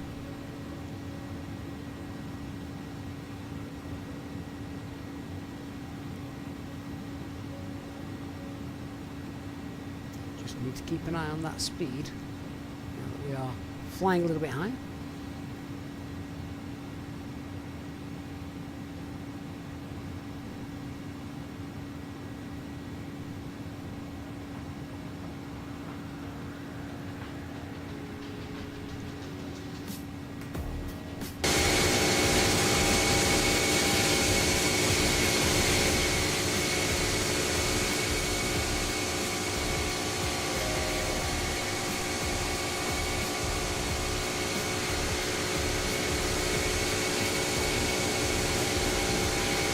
I thought for a moment then I hadn't got my strobe lights on. I'm like, surely the strobes are on. And there they are, just confirming that. Mark says a huge discovery in controls last night at 1 AM. What was that then, Mark?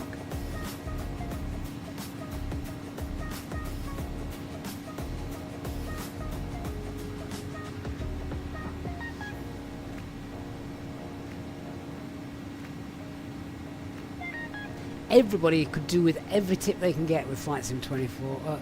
Yeah, Flight Sim 24. Oh, these clouds are rubbish. I wanted something nice to look at. Although we are going to be over the sea now. But it would have been nice to see the live traffic, wouldn't it? The live sea traffic that should be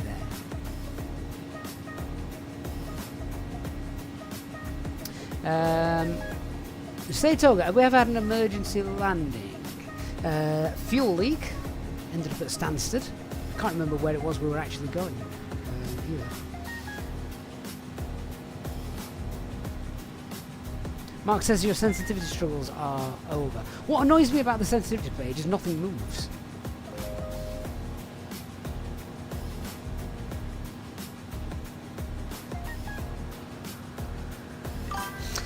Mash asks the question, incidentally, has anyone found the solution to why there is AI traffic at airports even when it's turned off in the options? Now, Mash, we've been talking about this. Oh, I can't bring the options page up, can I? No. Not while we're flying. But, yeah, we've got a real problem at the moment with our... with the fact that I haven't got any traffic at all in my sim. It's not showing. VPilot isn't injecting it correctly. Or it is, but the sim isn't displaying it. So I need to play with the settings. I really do. FXima, is Flight Sim 24 playable now? That all depends on who you ask. Everybody has a different answer to that question. Me personally, I think it is playable, but with some irritations.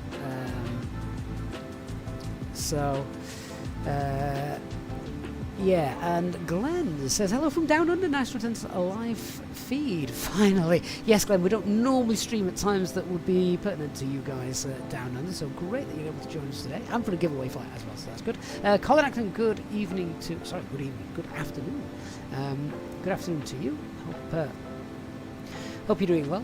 Right, 39,000 feet, we're doing our little cheeky direct straight in for our arrival, and looks like we're going to get to East Midlands at 5 minutes past 3 local time. School pickup is 3:15, so all being well, we should be okay. Dan, which irritations... let me try that again. Which irritations do you think I struggle with right now? Well, the new one today is the fact that VPilot isn't showing any traffic.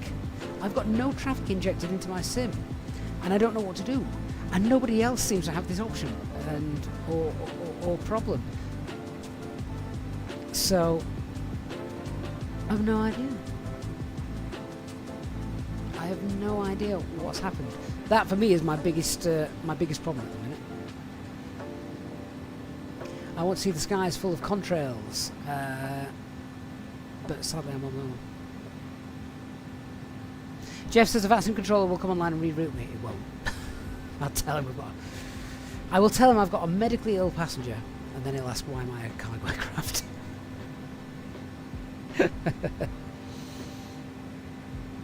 FXMS says got 2024, then got a refund. Not sure whether to put 2020 back on or try 24 again. Honestly, when did you download and install it? So this is a big thing that came out this week. If you bought it and installed it during the absolute chaos of a launch, then you need to uninstall it and reinstall it again, because files were corrupted during that ridiculous installation. So yeah, you need to do it all again. And once you've done that, you should, fingers crossed, find that things are better. Just whilst we're live at the minute, we will have giveaways from Aerosoft. They've just confirmed the giveaways on our special Lapland Christmas stream are going to be, this is from Aerosoft Direct, this is Oslo, their Oslo airport, their mega airport, Frankfurt, Brussels and Trondheim. So great airports there, and they all work in 2024 as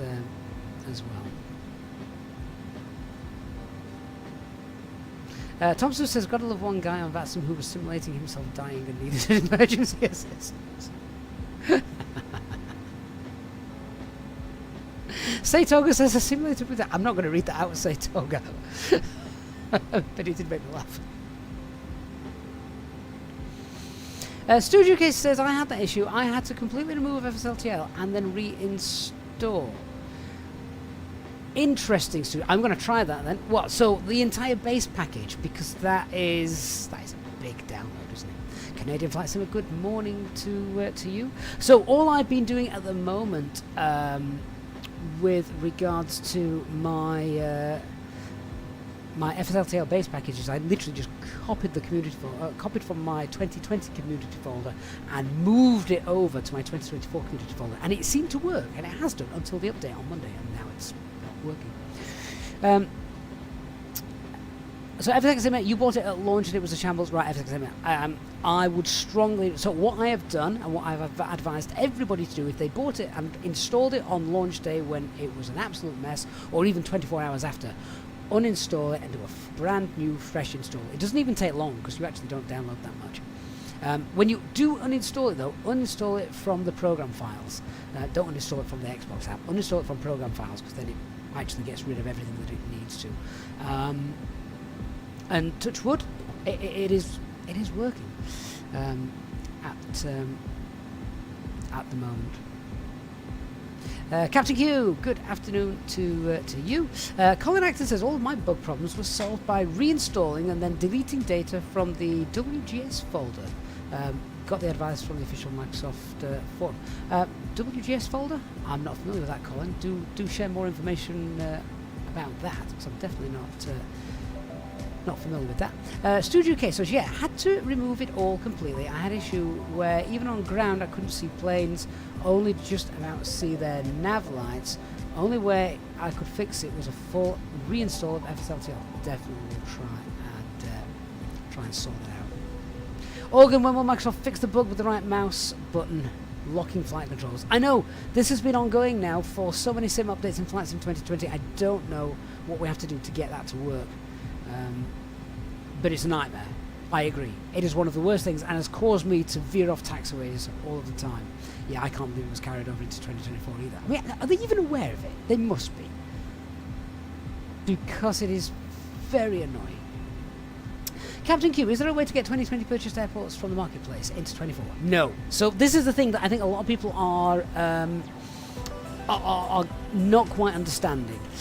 So we'll be flying into East Midlands Airport, which is a third-party scenery, and I think you could buy it on the marketplace. I think, I'm not 100% certain, correct me if I'm wrong, I think you could buy Pyrogy's East Midlands Airport on the marketplace in Flight Simulator 2020. If you did that, you cannot transfer that over yet to Flight Sim 2024. However, I didn't buy it via the marketplace. I got it via the Contrail store. Remember Contrail store, our channel partner? There's a discount code down at the bottom. Use that. Save some money. And because I got it through there, it then installed the airport scenery files into my Microsoft Flight Simulator 2020 community folder. And then all I did was hang on a minute.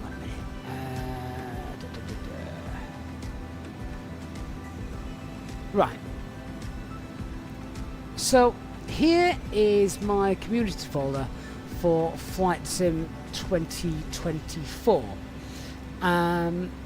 So yeah, this is it. This is where it's located. And all I did was I went to my Flight Sim 2020 community folder, which is here, I think. Can't remember where it is. Yeah, so you've got the official one and the one store, which is this lot.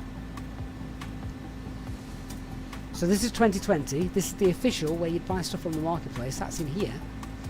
But I went to my community folder. There's not much left in here, to be honest.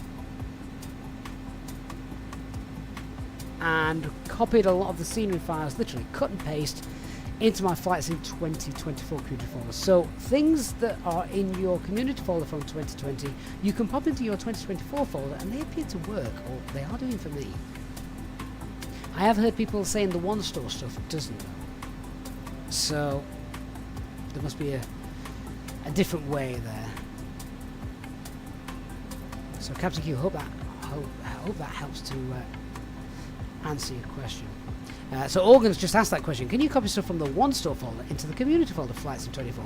Organ, I've not tried that. I might do. I might try that. That might be worth a video a little bit later on. Because there's a couple of sceneries I wanted. I've got a couple of UK 2000 sceneries that I wanted. I wanted to fly up to Inverness the other day, then thought, well, no, I bought that through the marketplace. So I don't think I can get that in Flight Sim 24. Good afternoon, Mona.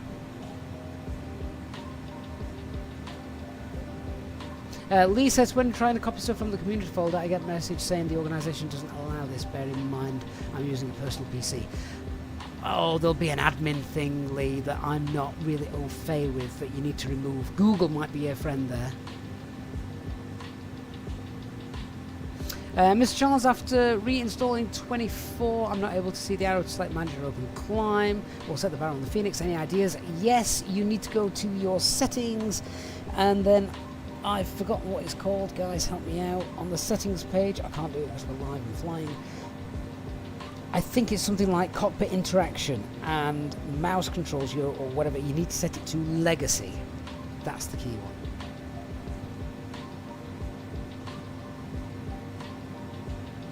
Organ, you can't understand how the files in the one store folder are different to the community. No, neither can I, Organ. Neither can I. So, like I said, I'll have a little play later on.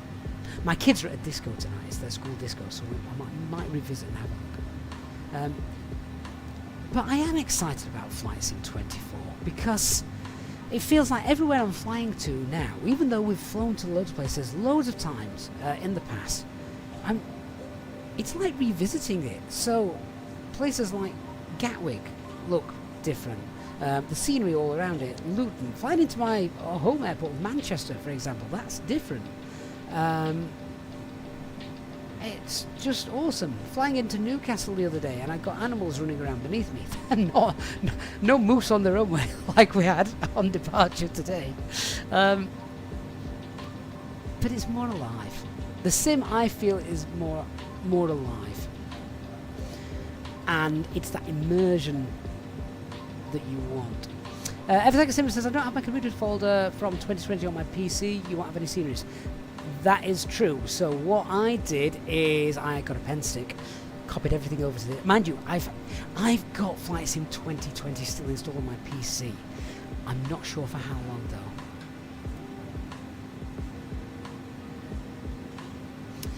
Ms. Charles, 2020, you're more than welcome. And Colin Acton says 24 has got potential. I think it will be a major step forward. You just need to have the books sorted. And it's the basic books, Colin, isn't it?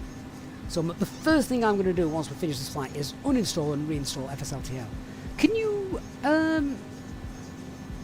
you install it direct to the 2024 community folder? Because I've got both 2020 and 2024 on. So I'll have to select where I want to install that, won't I? I hope that's an option. FSX Simmer, which edition is the best to buy? I just went with the basic edition. Basically because I'm never going to fly all the aircraft that comes with the advanced editions. And I had the Premium Deluxe Edition of 2020, so all of those airports are already included as well. Organ Aviator says it's a real shame that the walking passengers that were advertised in the trailer are only for career mode. I know. I was kind of hoping GSX wouldn't be needed.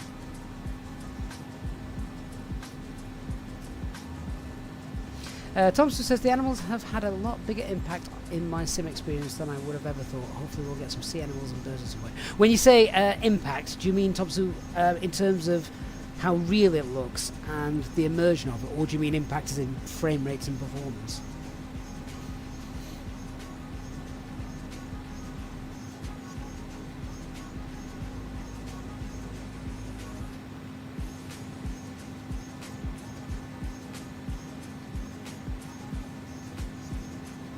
Oh, Thompson, you mean in terms of immersion? Yeah, absolutely. One of the things I really like as well is even the car headlights, you know, the way they shine. I love that. And like you say, just the animals flying around. We definitely need birds. We certainly need birds.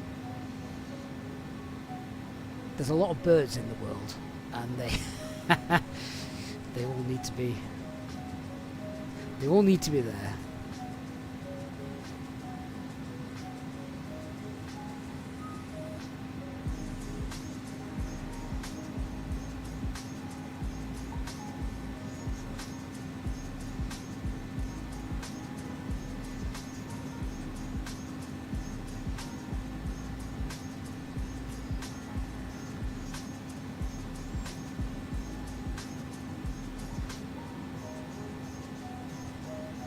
Organ says you need penguins for the Falklands.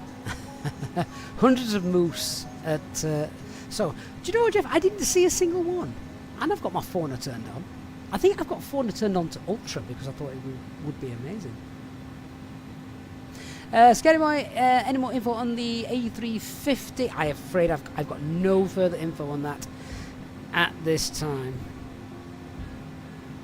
So, sorry.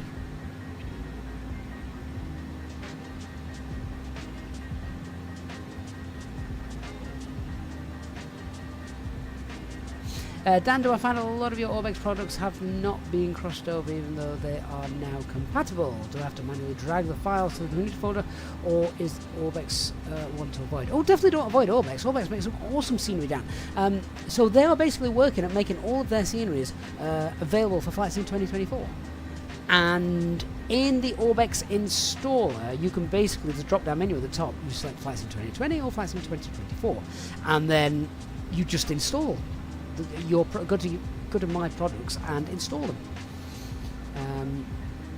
And there doesn't appear to be a change in. There doesn't appear to be a change either in. Sorry, it doesn't appear to be a charge either between them. So seems like a fair game to me.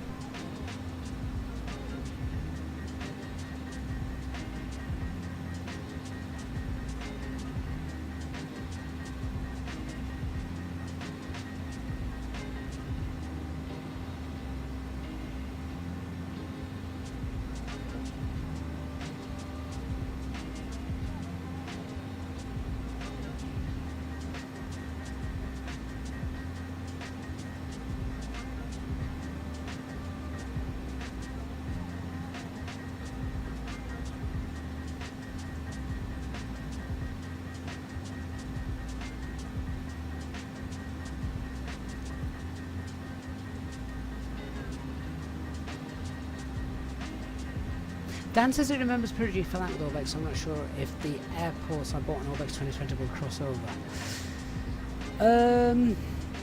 I couldn't answer that one, I'm afraid. Racer, the plane in 2024 keeps freezing in the sim. Any ideas? Racer, reinstall the sim. That's the only idea I can give you, I'm afraid. Captain Gear, what are the most recent add-ons that are working till now for Flight Sim 24, like GSX? Yeah, GSX works. Rex Atmos doesn't. A320 immersion pack from Parallel, that does. They've updated that. Tom Sue's just mentioned as well, the Phoenix aircraft works, but it is still classed as experimental. because it doesn't have any of the native FlightSim 24 features.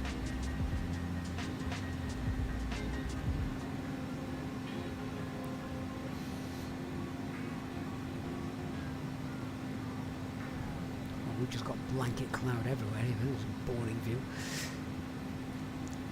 Time's still looking good.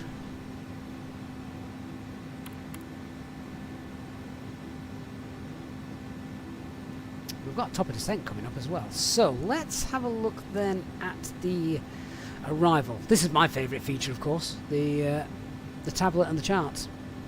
Absolutely brilliant. So in terms of the arrival then, we're not doing the Paul arrival, we're not doing the Daventry, or we're not doing this arrival anymore. We're literally going to come straight across and go for a straight in, I think. I don't think there's any other arrival that works for us.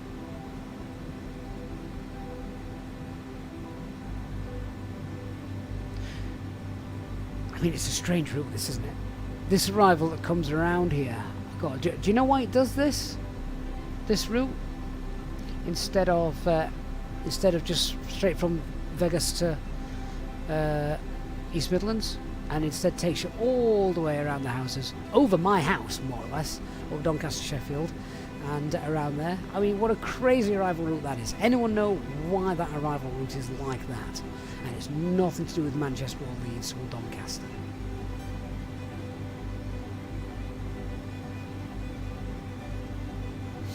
Organ, which aircraft am I going to take to Romeo? I have no idea. Not got that far yet. Usually the night before I do the flight planning.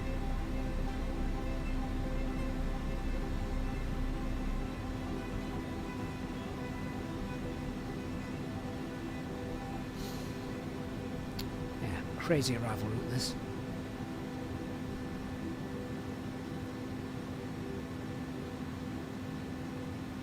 And that's the approach from the west, so definitely don't want that.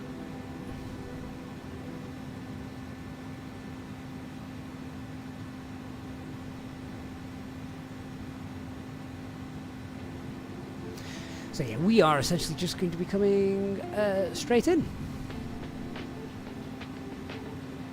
Jeff, is it because of Manchester? Keep you above the arrivals? Nope.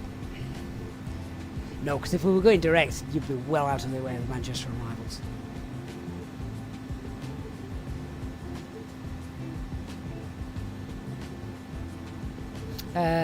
Rena Reviews says just on his way back to Brummieland from Rugby area. Good flight? Yeah, all working well. Right, so there's the EME-NDB. Anyone know why it's called EME, by the way?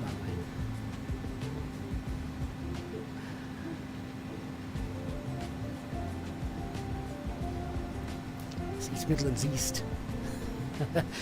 There's a similar one up in Edinburgh. I think there's UE and UW, something like that. So yeah, we've got platform altitudes nice and low here as well. It's 2,000 feet. 3-degree pappies. 3-degree glide path. Displaced threshold. Yeah, it's pretty straightforward. Do we have a fixes page on here? Honestly, can't remember.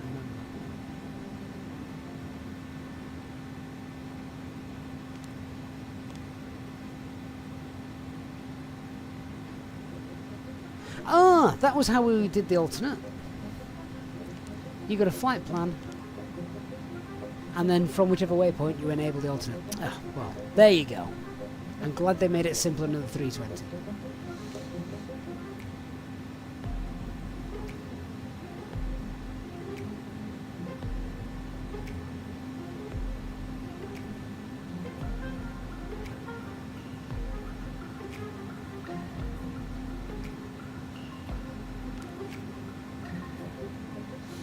Just have a look at our flight plan.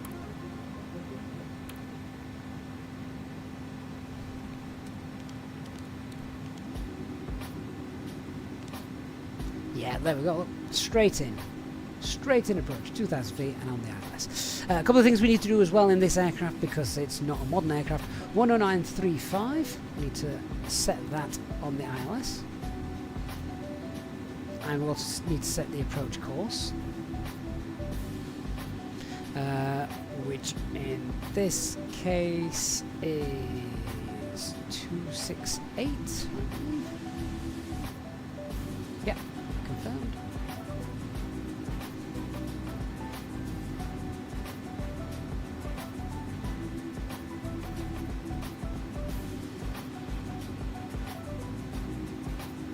There we go.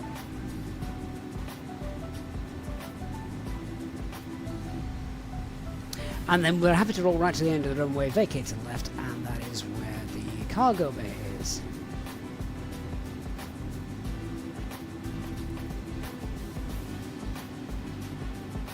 Go around is 3,000 feet. And at 3,000 feet or 8 miles from the LSDME, it's a right-hand turn back to take up the hold. That's EME.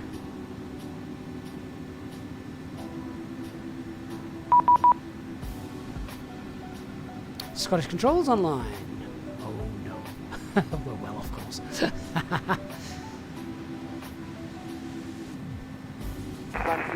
See if we get shouted up. Easy 330, vectors for ILS, runway 24, fly heading 020 degrees. 020 degrees, easy 330.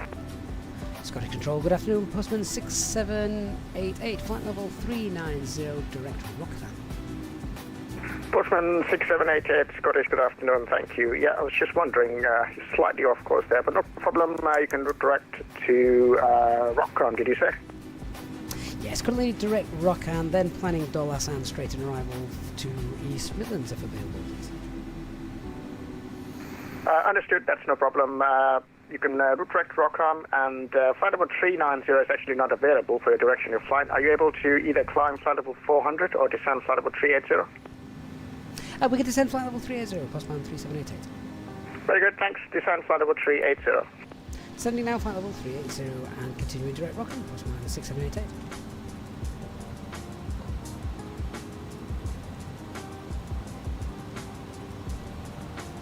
Little self-direct there, and a nice ATC that allowed us to facilitate that.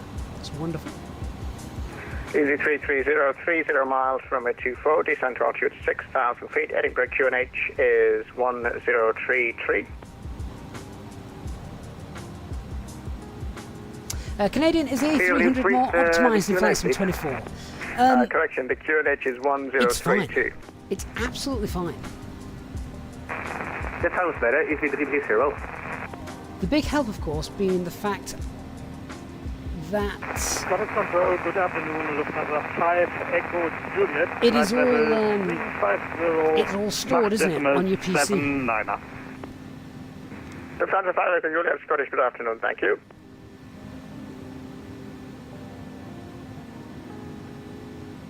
Easy 330, descend to altitude 4,000 feet. Descend to 4,000 feet, easy 330. Bluemax 6618, turn left heading 120 degrees, climb flight level 310, report level requested.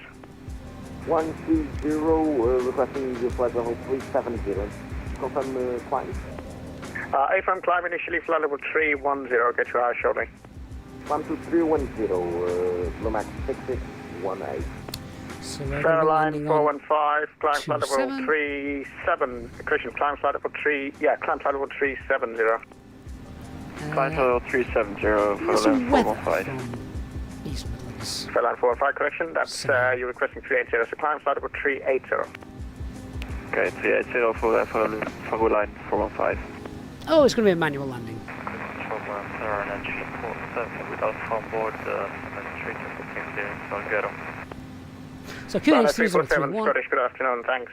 Wind Cleared, 0607. Ankara Ooh. via the Lossiv 1 Bravo departure.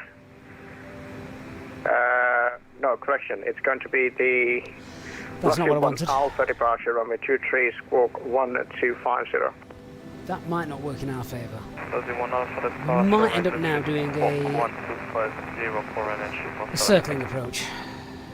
Runner 347, a bit backtracked. Into East Midlands. Chief of we're also ready for push-up. Runway 347, roger. Once you set your squawk for me, push and start is approved. Glasgow QNH is 1033.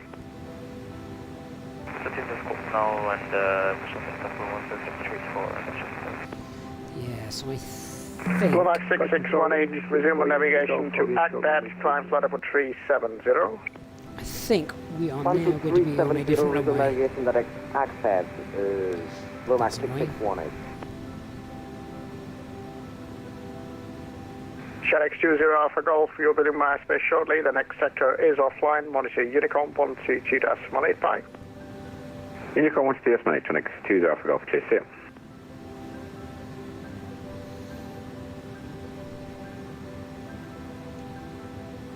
So we're going to have to have a look at planning for a different arrival.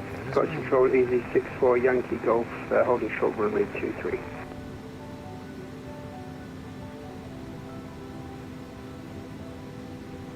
Easy 64 Yankee Golf, thanks from Alpha 1, runway 23, clear for takeoff. Surface winds at Glasgow, light and variable. Clear for takeoff, runway 23, Easy 64 Yankee Golf.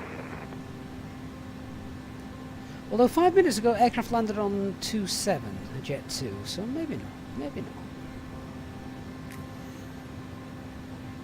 Good afternoon, Golf Bravo, Oscar Selenia, Pier 28 with Apron and Glasgow, Station Alpha, request start. Golf Bravo, Oscar Zulu, India, Scottish, good afternoon. Is ATC still that loud? Let me see if we can alter that for you. It's because I reinstalled VPilot, so everything will have been reset. Yeah, just checking something. Golf Bravo, Oscar Zulu, India, Scottish, good afternoon. Thanks. Startup approved, Glasgow QNH 1033. Start approved, QNH 1033, Golf Bravo. Hopefully that might be a little bit better now. Postman 6788, Scottish. Postman 6788?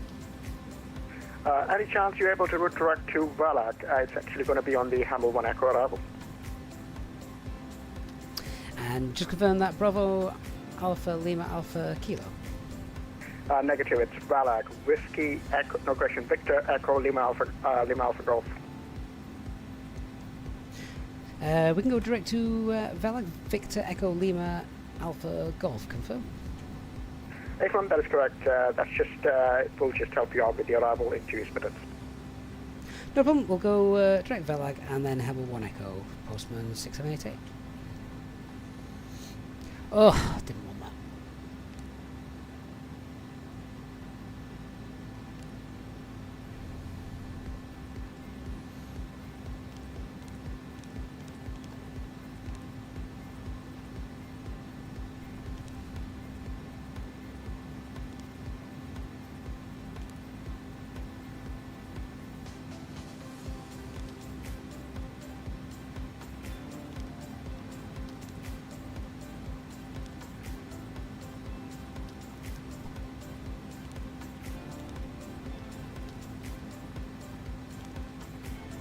Easy 330, channel left Got heading Velagan to twice there, so we just need to update that. Runway 24. Heading 270, cleared ILS, runway 21. 24. 24, Easy 330.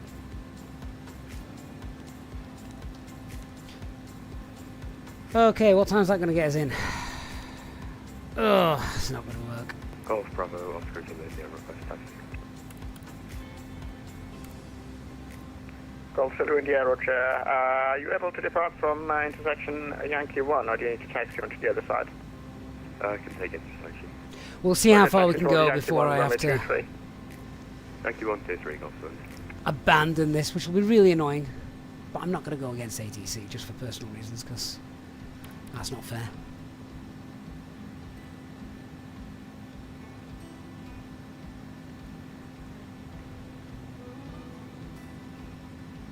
Postman 6788, Scottish. Postman 6788. Thanks for your help. You're about to leave my airspace. London is offline. You can descend at your discretion. Monitor advisory 122.8. 122.8, Postman 6788. Bye-bye. Bye. Ah! Don't reroute me then disappear. Although I'm out of their airspace. Right. Okay, so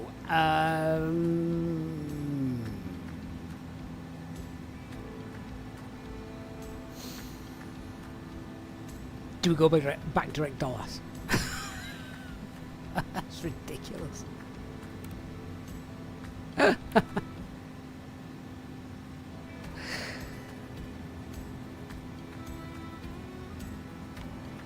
Fairline 415, you will shortly believe my airspace. The next sector is offline, monitor advisory 122.85.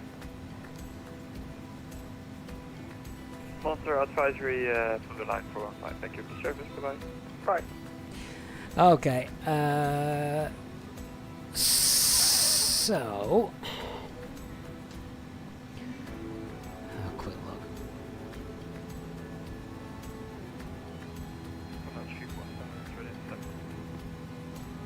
Runway 347, taxi to Alpha 1, runway 23 via Golf and Alpha. Golf Alpha 1 on Screw it. Direct. 6 for Yankee Golf, sorry, approaching passing altitude and climb now, flight level 350.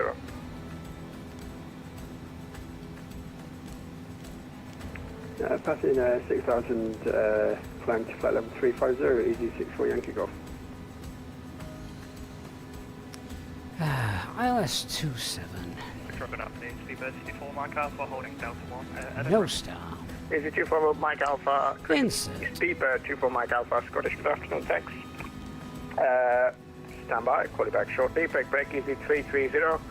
Runway 24, clear to land, surface winds light and variable. Clear to land, easy 330, runway 24. And now we're going direct again. And Steeper 24 Mike Alpha, behind the landing, easy A320, approaching on a 5-mile final, where Delta 1 landing from runway 24 behind. Okay, so our minimums as well, we need to put those in the box. This Cat 1, so it's going to be 490. Coastal India, Roger, what are your intentions after departure and whether you're flying VFR or IFR? VFR to 4, fly westbound on the flight, then turn eastbound back towards Glasgow. And we'll do 34 for the landing. Zulu, India, Roger, stand by.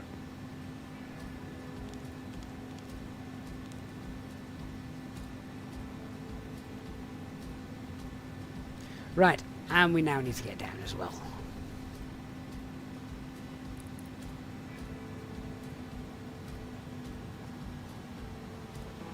So I want to keep up the high-speed descent because, well, for obvious reasons, we need to get in very quickly.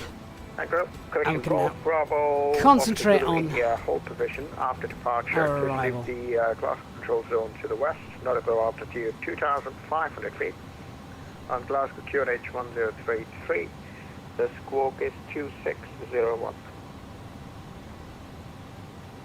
Option 4, prepare to leave the Glasgow control zone, heading westbound, not above 2,500, QNH 1033, squawk 2601, confirm. Coastal India, regret correct, and you said you're ready to go? Second. Coastal India, Roger, from Yankee 1, runway 23, clear for takeoff. The surface clouds are now starting light and to variable. dissipate though, so we might get a better view. Let's have a look at the performance and our progress, because I think, yeah, we're 5,000 feet too high, so we really need to wind that speed up, and we need to get down. So this is a good chance to utilise our spoilers of this big aircraft. With no passengers to look after comfort-wise, so let's get down. Alright, so we're now going for a straightened approach, runway 27. And the giveaway is now open. We will draw it once we've landed, but the giveaway is now open. So, rules for the giveaway: you need to be a subscriber to the channel, and into the chat. This is only on YouTube, so if you're watching over on Twitch, get yourself across to YouTube, plenty of time. And in order to enter the giveaway, you need to type in A300, capital A 300. Don't type it in more than once. If you type it in more than once, your vote will be discounted and you'll not be able to win. So yeah, if you want to type that in now, and that will then run, we shall then draw the winner afterwards. Of course, you will need an Inibuilds account.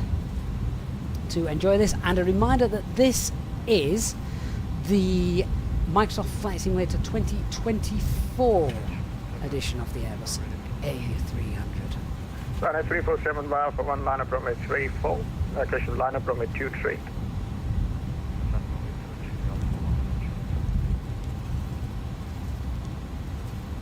So I'll just move that over to Unicom.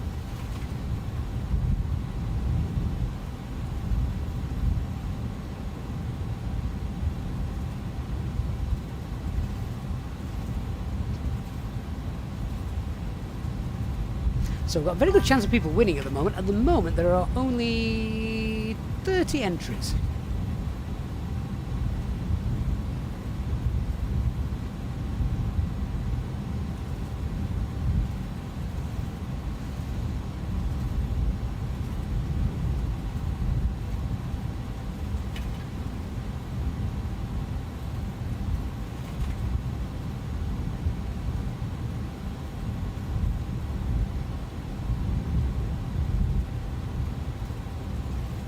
Hey DC, good to see you.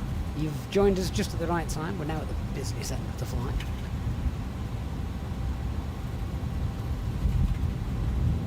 For those wondering how the A300 has performed, it's performed perfectly, absolutely perfectly.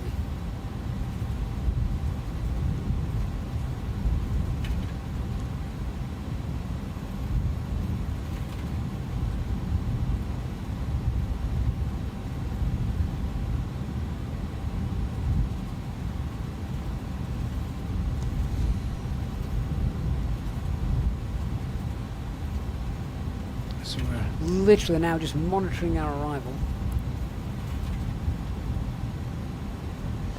for our straight-in approach and interception of the ILS runway 27.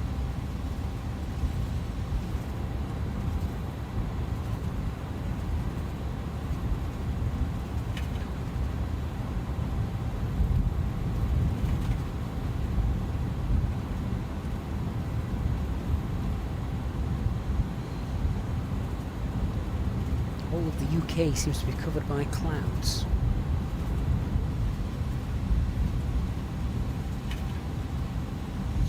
Organ, how will you know if you won the giveaway? I'm sure somebody will tell you.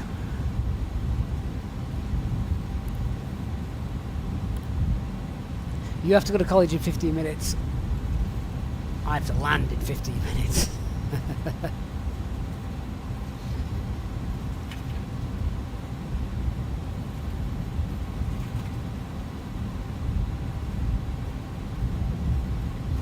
Alright, so the plan is then we're just going to get beneath the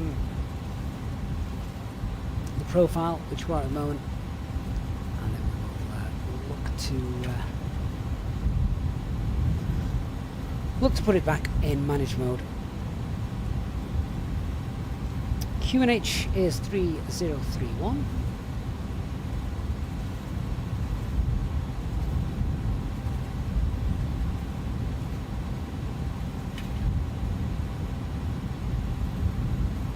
Slipknot, you keep getting the same server error. It's been like that since the sim was released.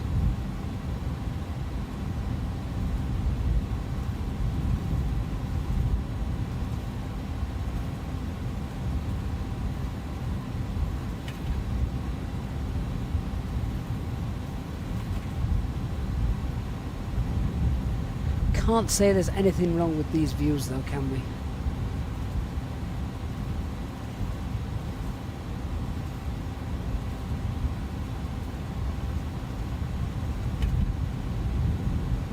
Right, pop that into profile. Just level off our descent a little bit.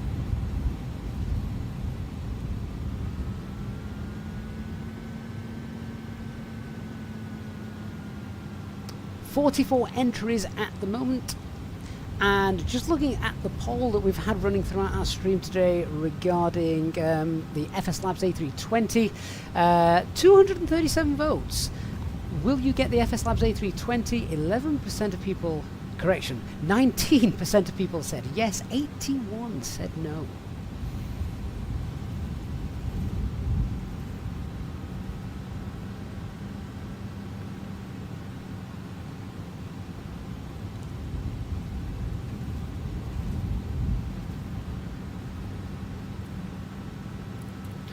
I'm going to pull speed because I want to keep that speed up to get in.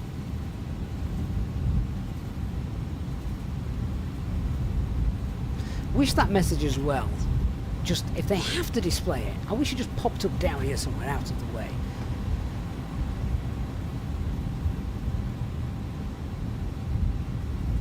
I mean, these are simple things I think that Microsoft and Azovo could have done better.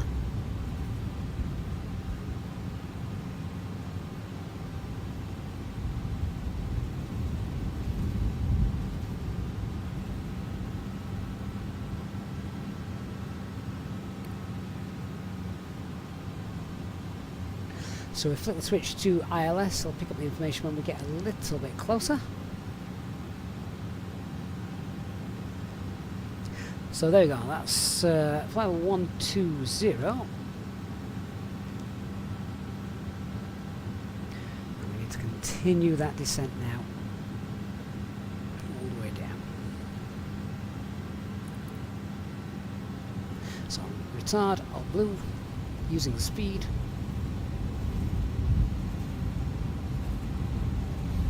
Speed brakes out.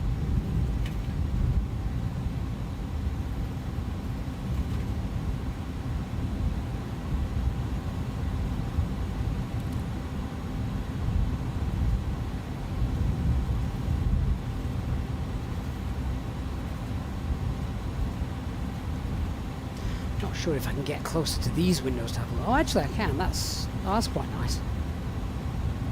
Yeah, that's really nice.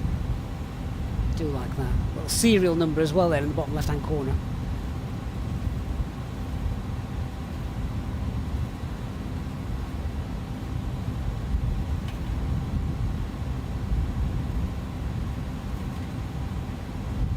So we're probably about 38 miles away as it stands at the minute. And I'm happy now to reduce that rate of descent. Platform altitude, which remember was 2,000 feet.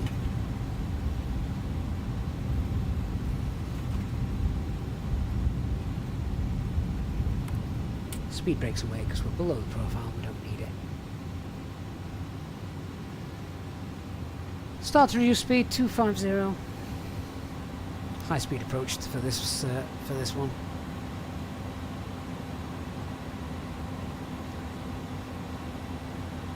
Gamer A300 is indeed how to enter the giveaway, that is correct.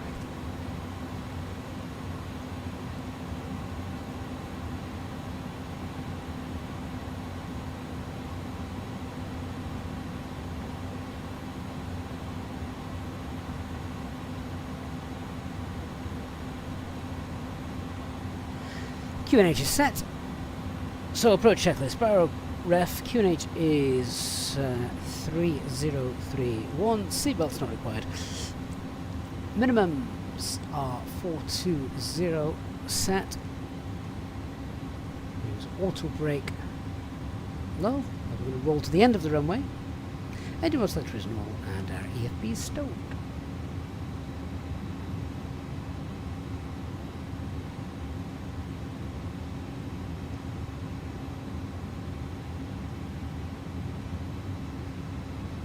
Hatrin, yeah, you don't need to go through all the complex procedure of setting up all your hardware and everything. It should just all be, it's all kind of saved in the Microsoft cloud, so to speak. So it's fine, works okay.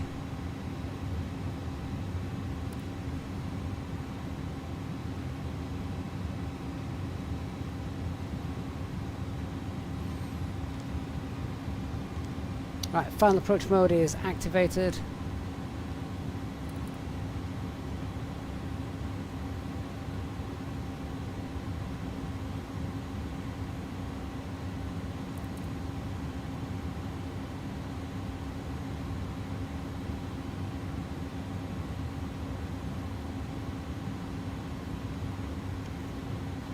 Start slowing down.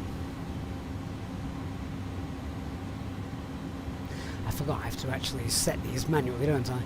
So approach speed is 125, cleans 194.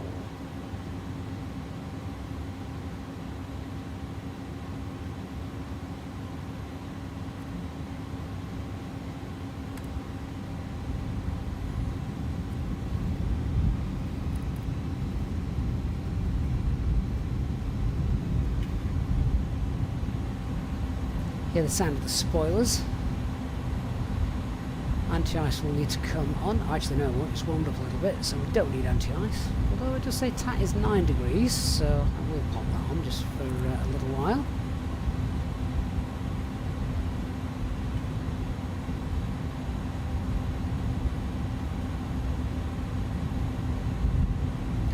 Speed's dropping.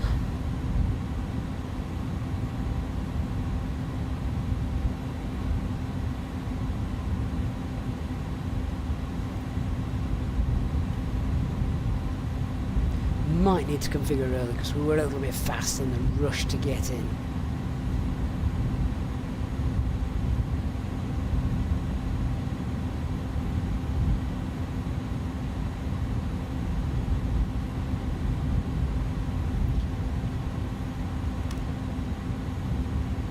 So let's start configuring now. East Midlands traffic, German Cargo 100, taking off runway 09.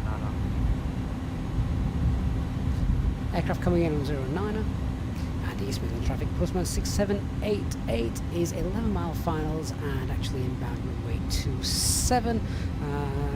Departing traffic should be cleared by the time we arrive. We're holding short and wait for your arrival, German Cargo 100. Wilco, copy to postman 6788.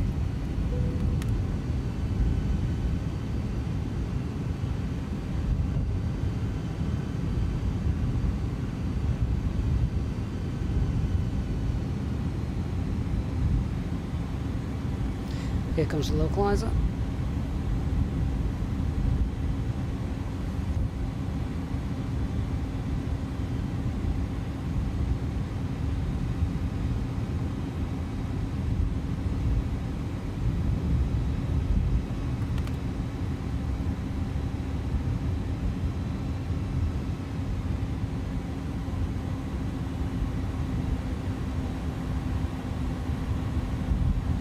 Lock star.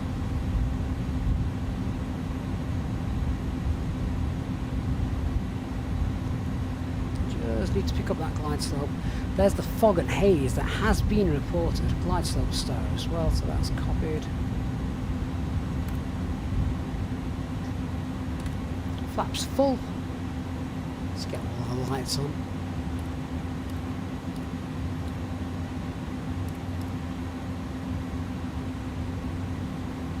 And let's hope we can see the runway. Go around, remember, is straight out 3,000 feet, right turn.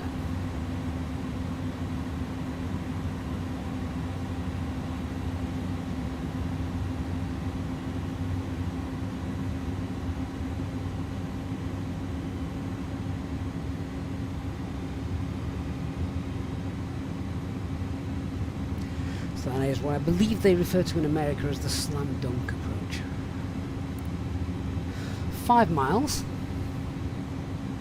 We haven't set this up for an autoland, so hope we can actually see the runway. So cabin is secured. Go around. Altitude is 3,000 feet. Set.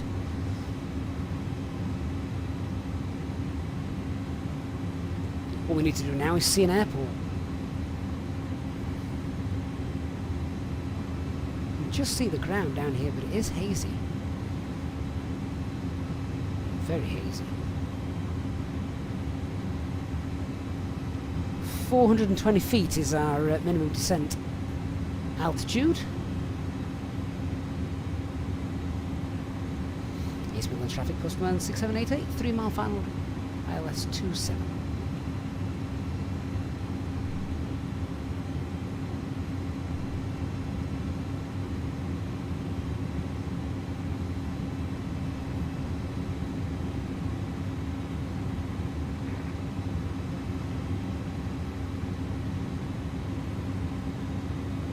Cargo 103, German Cargo 102, are you in Unicom?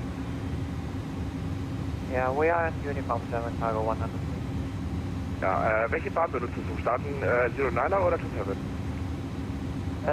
09er aufgrund des Windes, 06029 knots. I can see the puppies. Ja, ich habe mich gewundert, war 426 788 is going to land on 7, I'm going to landing on runway 09 as well. Okay, autopilot disconnected.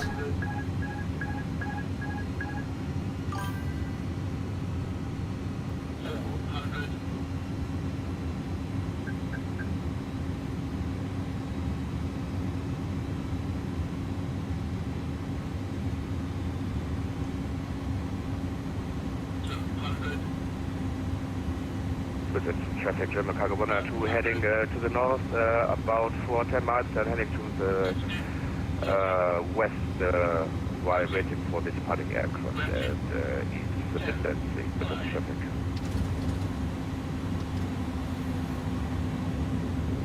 And we're down.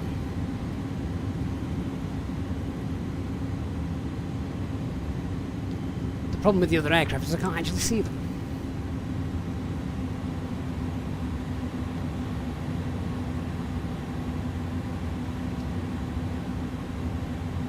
So the reverse is off, manual brakes.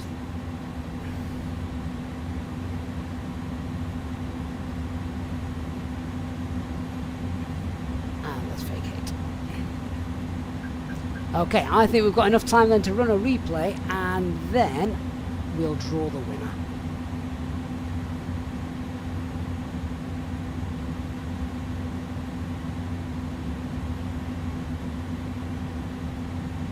Absolutely love this scenery. See you later, Organ.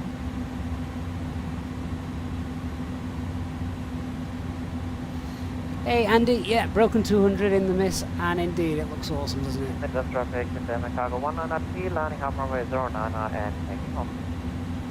And password 6788, runway vacated, East Midlands traffic.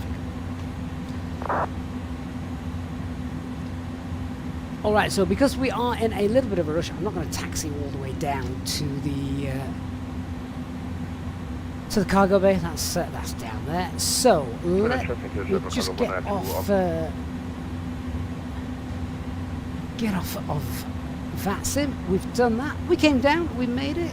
It was semi-legal, that approach. Otherwise, it was fine. Right.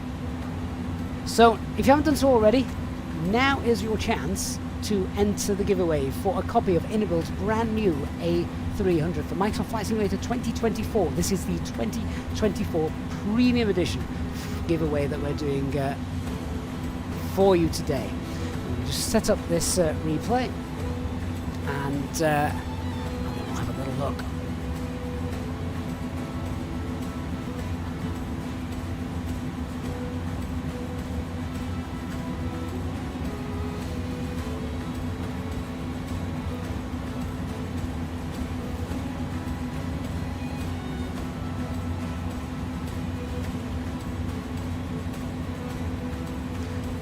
Oh man, the replay's not going to work for some reason. I use Skydial for the replay and it normally works absolutely fine. Today, it's decided it doesn't want to work. How annoying is that? Ugh, never mind. Well, all we'll have to do then is just